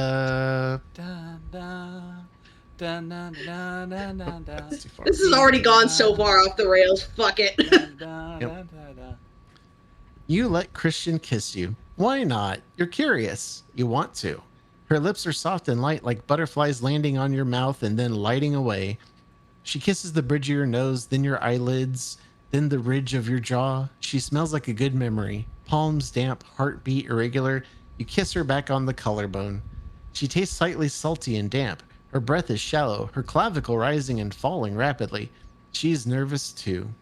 You lay there together in the dark, breast to breast, nipple to nipple, and kiss all night, making out like teenagers. The sun rises in the small window across the room, the sky a brilliant lavender and pink. You hear a barn owl calling. When she wakes, Christian's rumpled and adorable in the light blue sheets. Her messy hair, her sly smile. You both have a secret now, and it shows. Her grandparents have breakfast waiting on the wooden kitchen table. Black coffee, peas pudding, boiled bacon, and saveloy. It turns out peas pudding isn't just a dish in a nursery rhyme. Peas pudding hot, peas pudding cold, peas pudding in the pot 9 days old. It's actually a thick, stewy sauce made from dry peas. Her grandparents are sweet and friendly, even if they're almost impossible to understand with their thick brogue accents. They ask if the bed was firm enough, if you two had a good night's sleep. If only they knew. Later that morning, they stand in the yard waving to you as you and Christian drive away. Now there's just the road and the two of you. Over those first miles, you don't talk much. You'll learn over time that with Christian, there are no awkward silences, only sweet surrenders when you're just together. No talk required. You drive down to Rosselair, around the southern tip of Ireland, stopping all the way for every tiny town, every crumbling castle, and every scenic overlook. Even though the whole country is a scenic overlook. Ireland is gorgeous. Christian is gorgeous. You're gorgeous. The whole crazy world is gorgeous. You wonder how any place could be so filled with endless moments of orchestrated beauty. You take a ferry to Paris and get matching butterfly tattoos on the smalls of your backs. You get drunk in Munich, lost in Rome, repentant at the Vatican, and sunburned in Greece. You feel like you've found your soulmate, your true love. Christian's funny and smart and always making trouble. She steals a fishing boat in Spain and convinces you to go out in the open water naked. You lie there in the boat side by side, drifting in the current and caught by the moonlight. It's a month later in Siena when she checks her email. Her grandparents have died in an automobile accident. What is with everyone? Everyone dies in a car accident, apparently. Except for me, I died in a boat accident. That's true. Yes. On impact. Yes. Her grandparents have died in an automobile accident. They leave Christian the house, the land, the farm, and a big chunk of money. You both return to the farm in Ireland. It looks lifeless without her grandparents. Christian wants to move in and set up her jewelry studio. You've already been traveling for 2 years. No college, no job, and now you have no money. You're actually homesick. When was it you were going to start your life exactly? Maybe you should go back to America and get organized. But then Christian smiles. She gets down on one knee and asks if you'll marry her. You love Christian, but women marrying women in this Catholic neck of the woods, that's a good way to get lynched. Do you marry Christian? Oh, jeez. Follow love! Follow love! Yes, follow love. All right. Wedding bells. Golly, I gotta go to near the end of the book. Oh, jeez. Oh, it's the end of the book. Oh my god. Also, Okay. hey, good news. Okay. So about 2007 is when this started. We've been traveling for 2 years now. You only have 6 years to wait. You only got 6 years to wait for it to be legal. You marry Christian in Galway in a small ceremony that none of your family attends. Not one family member. None of her family comes either. They all produce really good reasons why they can't afford tickets or are too busy or too ill to attend. The truth is, none of them want to see either of you marry a girl. Their loss. You get married in a commitment ceremony, exactly, on the eastern shore along the cliffs of Moher. Steep vertical cliffs that plunge down into the ocean and foamy surf below. Your honeymoon in one of the crumbling castles that dot the verdant valleys. You ride speckled silver horses, eat vegetable stew, drink champagne, and stay in bed as long as you can. The two of you move into the old farmhouse. You love the old haunted place with its crooked doorways and tilted floors. So steep a marble tossed down will shoot to the eastern corner. Christian creates jewelry and you write, along with becoming a part-time shepherd for a nearby dairy farm that makes sheep's cheese. The two of you never have children. You never need to. You have 2 pet sheep, a dog, 3 cats, and passports that need pages sewn into them every year because the two of you travel so much. You live on the farm together until you're old women. You publish 2 books, and she gets her jewelry advertised in Vogue and Vanity Fair. You're known as eccentrics, literates, and strange witches. You die as you lived, together. You're in a car crash along the cliffs of Moher. Everyone dies in a car crash. No matter how this darted out. Going out with a bang. Yeah, a sheep darted out into the road and Christian swerved to miss it. Your car went headlong off the cliffs and into the water below. Just before that, you were laughing. So everyone dies violently in a car accident or a boat accident, either way. Not in the ways that I have died at the end of these. How did you die? Golly. One was straight up murder. The ways that you were fearing I ran into that. Oh boy. And that was early. Boy. That was the college route you said too. Yeah, that was the college route. We basically both died happy. Disembowelings. Yeah.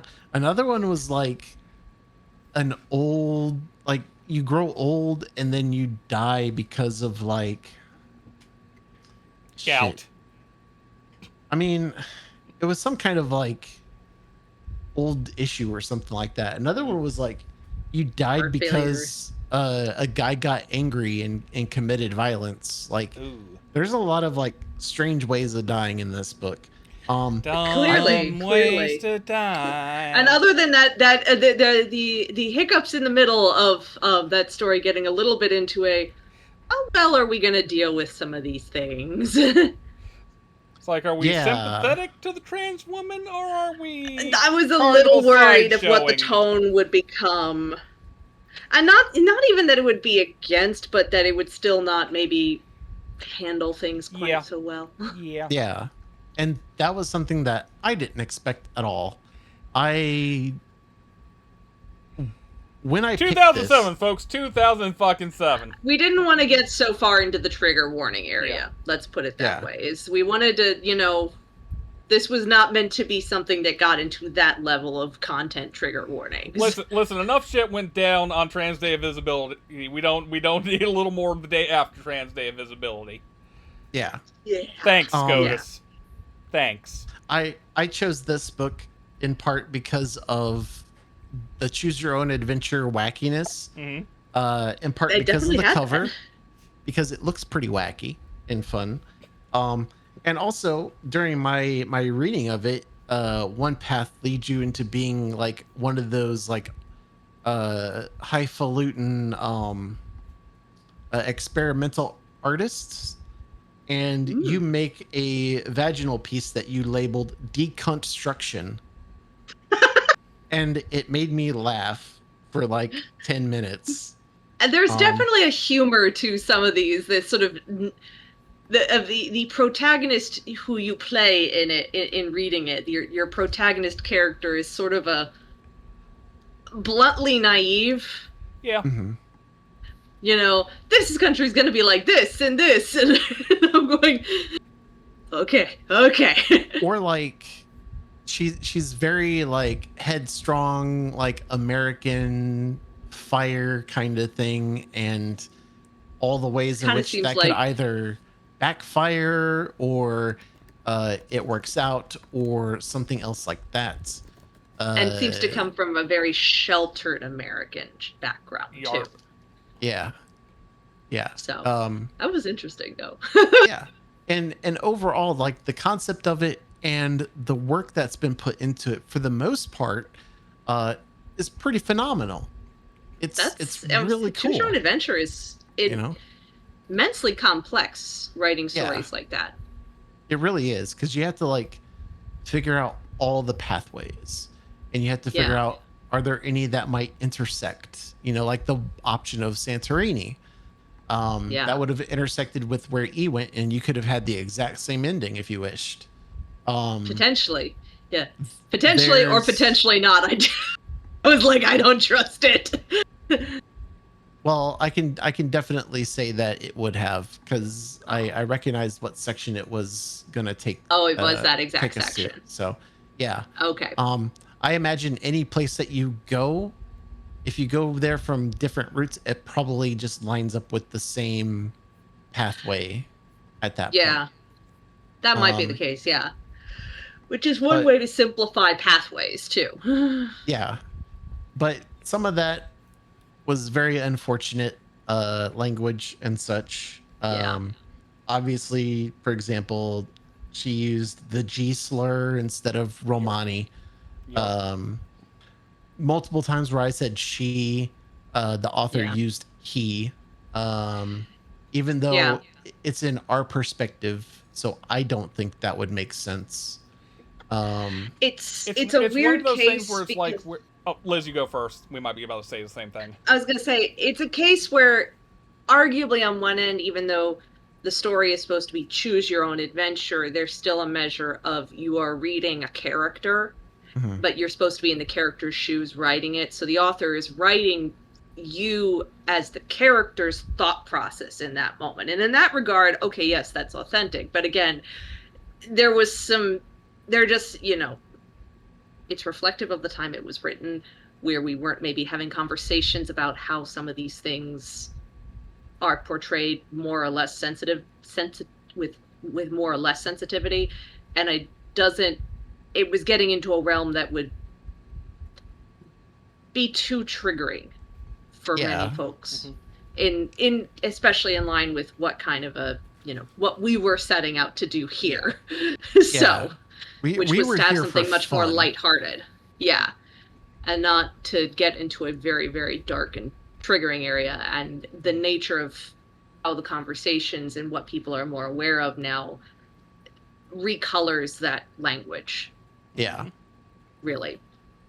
And that's in recoloring that language, that we recognize that it recolors. That's not a bad thing. But again, it was putting it into a tonal area that it's like, no, this is not the kind of, this is taking on a different tone now. It's given the way conversation is developed, and we've become more and there's more self-awareness. It makes me think of Achewood. Because I've been going back and rereading Achewood, which, for those who don't know, is a webcomic that took some time off. I forget when exactly, like 2019, I think. and only restarted maybe like a couple years ago, but it's been going since 2001. And the author, I'm in the tail end of 2004 in the run so far, and the author does not shy away from using the F slur or the R slur quite a bit through those. Yeah. I shouldn't say quite a bit because that makes it sound like Jay in Jay and Silent Bob, where he's standing outside and he's saying fuck over and over again.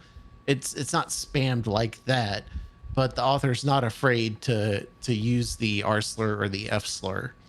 It's more commonplace usage.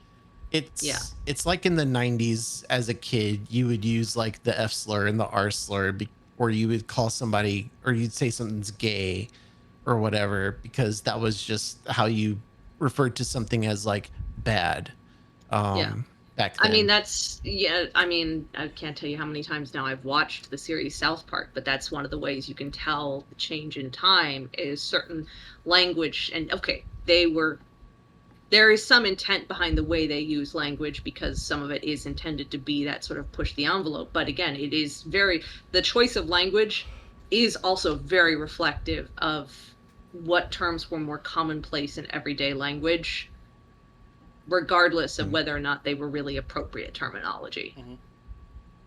Yeah. And they reflect that in characters. It's very reflective in there. It's one of the things that is interesting to me watching it, because you can literally see how social dynamics have changed over time just by watching the way characters speak and the way the show addresses things. Yeah. But so I see that with things like Achewood, and I see that with Pretty Little Mistakes here. I don't know what her sequel book, where you get $22 million because you win the lottery. I don't know what that choose your own adventure would be like. I can't imagine that too much would be different because it was released in 2010. So I don't imagine much changed in the zeitgeist as far as things that were more acceptable. I would be more reticent to do this again and run her other book with y'all. Without I'd be more apt without to run maybe first reviewing the without reviewing reviewing the potential. I would be more apt to run the Max Brallier books because he's a children's author. I want to know the zombie one. Well, they're both zombie. It's just they both are?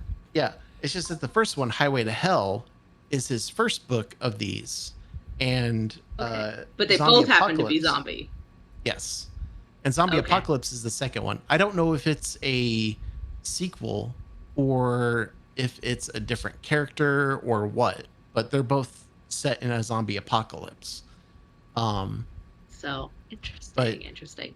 Yeah. But yeah, I would definitely be brings more, up though, I would be more inclined to either do one of his or to do one of the fantasy ones from the Steam library that I have, the Fighting Fantasy Classics. Yeah. It definitely brings up it has me thinking on just the point of the way we approach stories and how present perspective and awareness can change how we look at stories and the way stories are told. Yeah. So, I think, certain language, wasn't intended to harm. But again, the perspective of coming at it now and knowing the conversations changes the tone of those, because now it's like, ooh, is our character less sensitive? And there's an element of, especially when you're writing fiction, what is just, this is the character and this is a state of the character. So yes, this character is going to be offensive because that is the character versus what is reflective of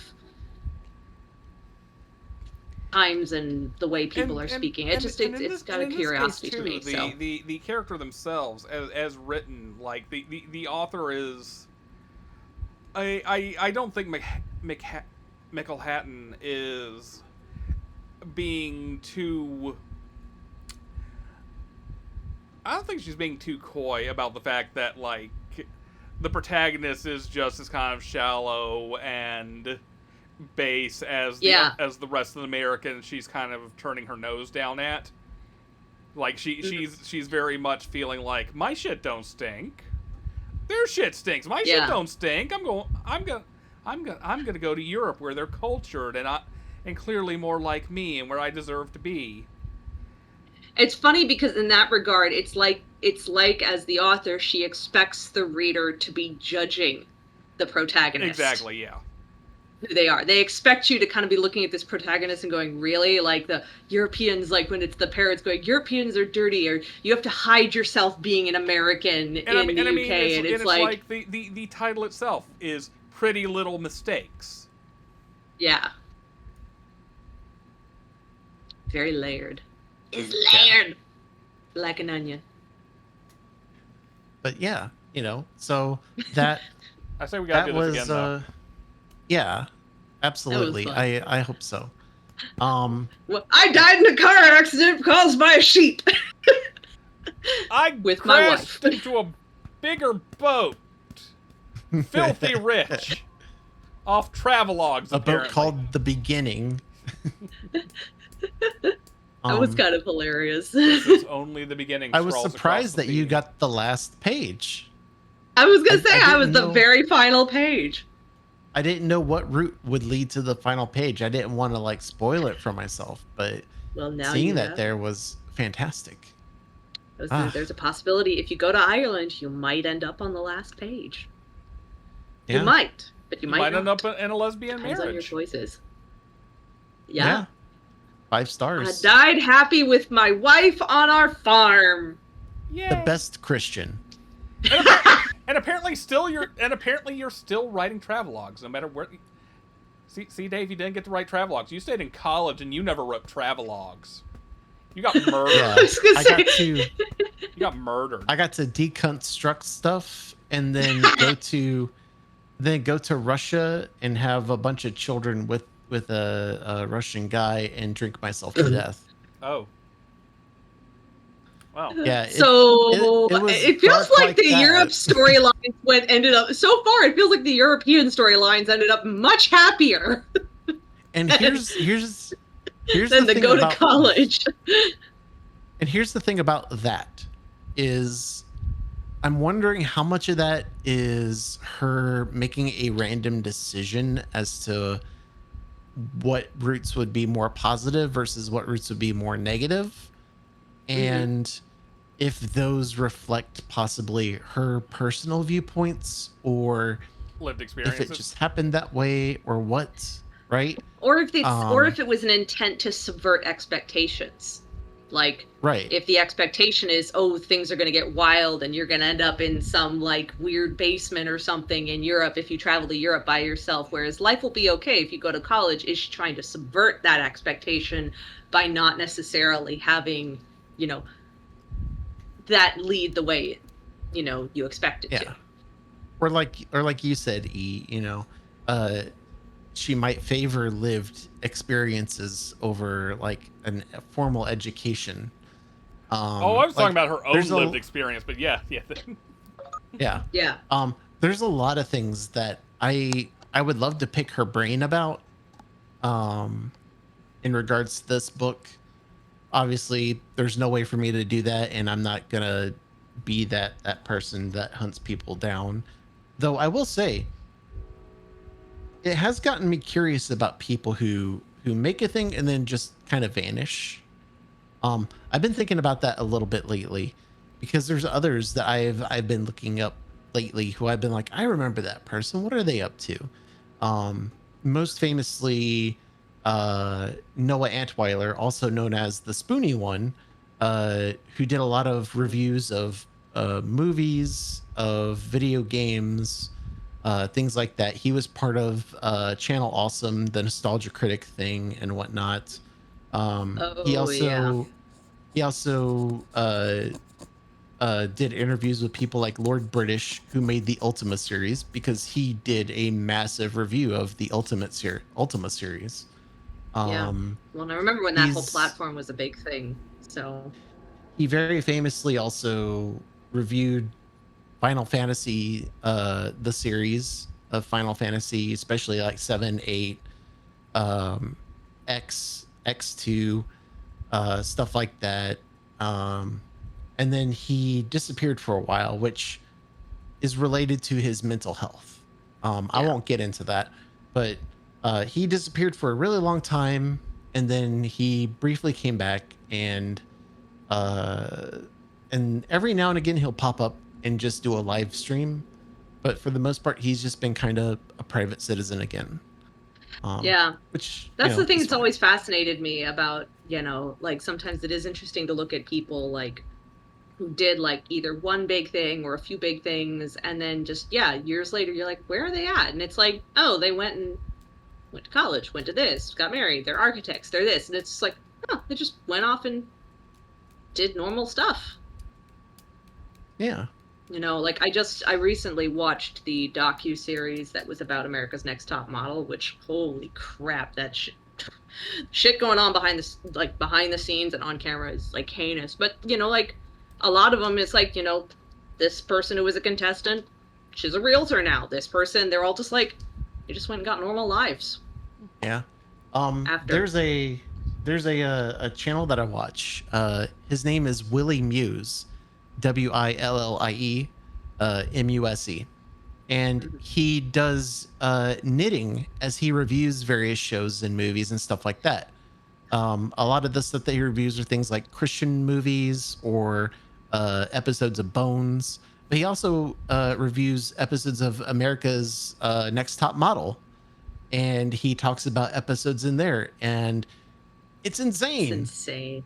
Like, it is. What the If fuck you is haven't going watched on? the doc, I'm not even kidding. The documentary is like, especially because they have like, the producer, like the judges, Tyra's on it and talking, and oh my gosh, watching that, it's just insane. And I get why, these women are like bitter, or like, I don't think about that, or like I'm like sitting there going, it makes me glad that was a show that, one, we didn't have cable when that show was going on, but also my mom basically was like, I don't want you watching that kind of TV.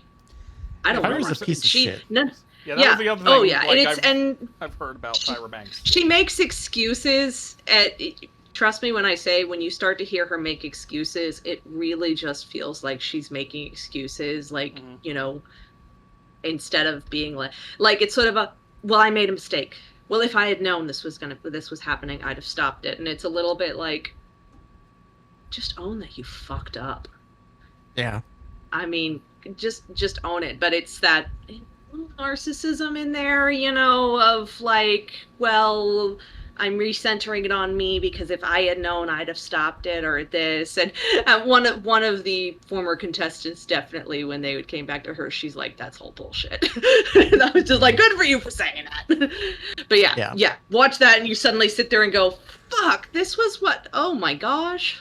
I am glad I wasn't watching that, because it's gross. It's gross. Yeah. She's a real piece of shit. I do not like her at all. Also, you want to sit there and also be like horrified is watch the documentary about Lisa Frank on Oh no. Prime. I just watched that one. Was it Glitter and Greed? Oh, fun. It's about basically the origins of Lisa Frank, its rise, and then all the stuff that happened, like how it kind of sort of fell out of the world, but then you find out about the workplace, and they're interviewing these people who all like in like the 80s were working at Lisa Frank, and they're describing a toxic work environment and all this insane shit. And then when Lisa Frank tried to come back, all these companies, like these people whose lives she's basically ruined by coming up and like double dealing or like scamming on them or like changing the terms and then running off with their money. It's like, holy shit, I don't give money to Lisa Frank. Anything Lisa Frank. Just today, like, now keep in mind, for legal purposes, I haven't verified any of this, so this is just hearsay, not legally actionable. was like, I heard that, like, there are apparently rumors that back in the 80s, like, you know Hasbro, the toy and game company Hasbro, that apparently, like, back in the 80s, they were using, have you ever heard of the Magdalene laundries and that whole scandal? Speaking of things that happened in Ireland. And now that we talk about conspiracies, folks, this is the next part of the episode. Basically, a lot of unpaid labor out of, like, unwed mothers and women in need that... So, I have to double check the whole deal with the Magdalene laundries. But it's like, it was a big human rights issue. Here we go. Magdalene. Yeah, the Magdalene Asylums, institutions usually run by the Roman Catholic orders, operate from the 18th to late 20th century, run to ostensibly house fallen women. In 1993, the unmarked graves of 155 women were uncovered on the convent grounds of one of the laundries. Yeah. So the rumor mongering is apparently that Hasbro may have outsourced unpaid labor to some of the women at the laundries for their board games in the 80s. That's fucked up. Yep. That's fucked up. Americans need to stop doing fucked up shit and then acting like we're the best people in the world. Because you know what, y'all? Right now, we're the fucking villains. Oh, and we've pisses me off. Oh, Liz, we've been the villains since like I know, but you know, like excluding that part of the discussion. That's another, you know.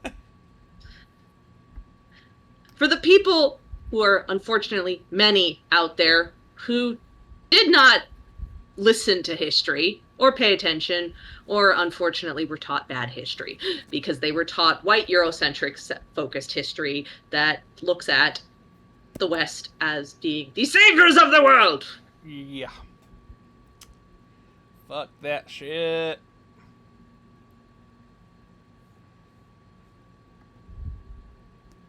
America needs to do better. That's what I say. Yeah. Unfortunately, the bar is so low. It's in the toilet. We could trip over the bar and we still would miss it. There's apparently a Rebel Wilson thing that's going on lately that I haven't heard about yet, but is apparently a thing. So, joy. More celebrity assholes. Yeah.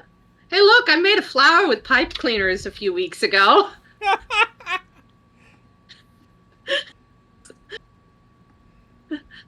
I embrace the happy and whimsical in order to not... Well, I just realized I'm gripping this flyer in a fist, or this flower in a fist, so in order to not commit acts of violence. Flower fist.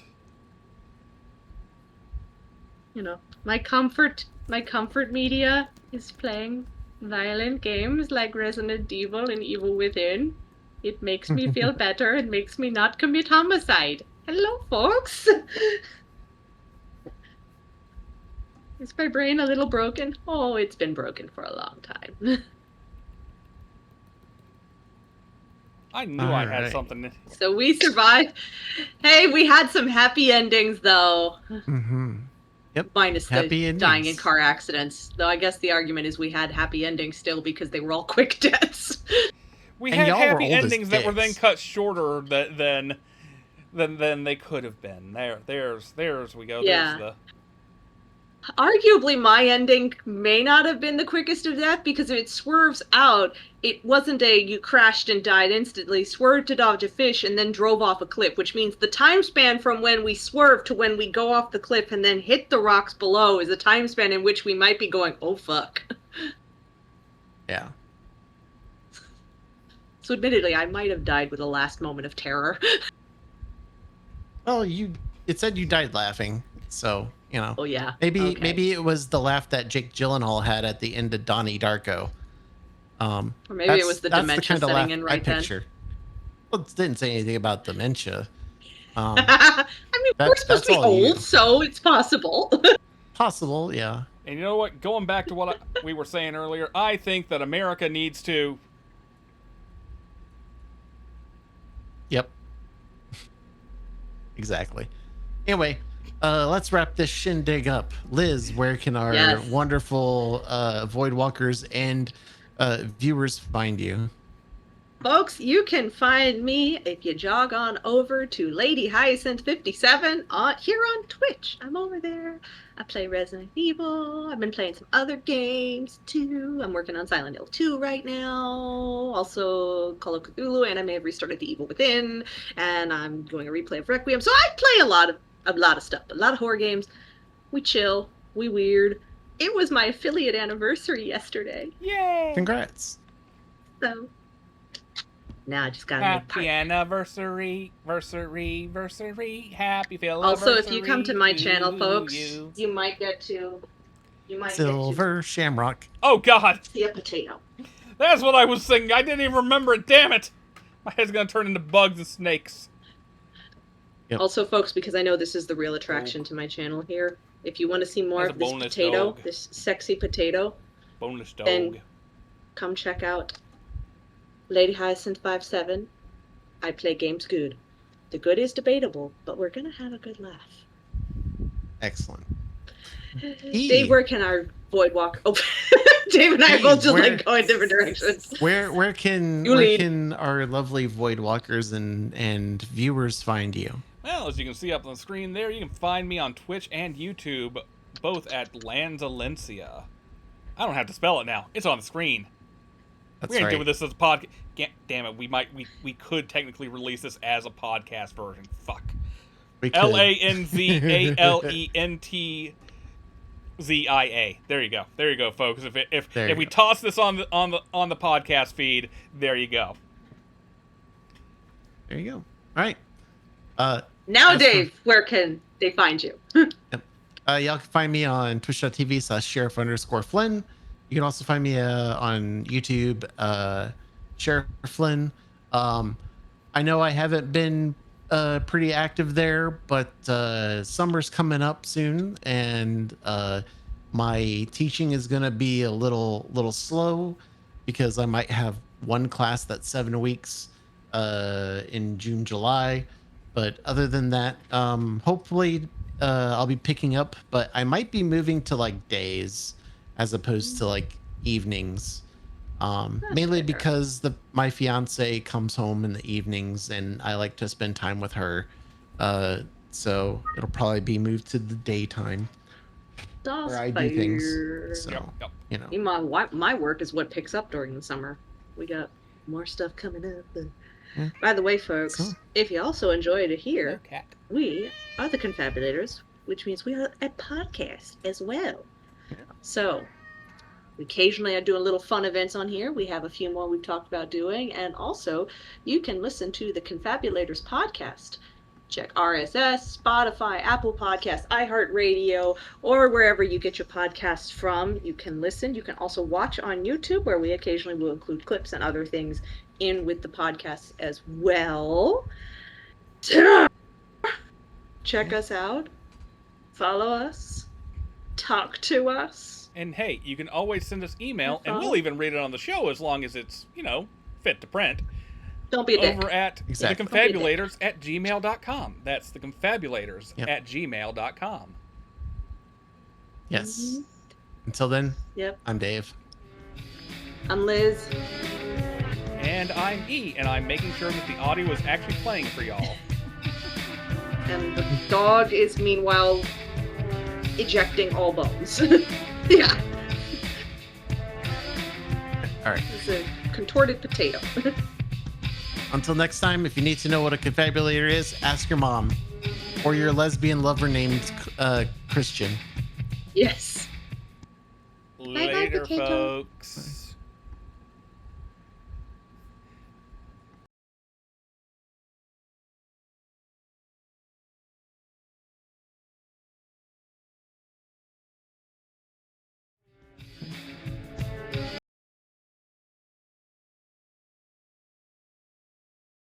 wherever you would like. But I do have to hurry up so that way I can turn on the porch light for Liz. Yeah. Okay. You are on my neck. You are.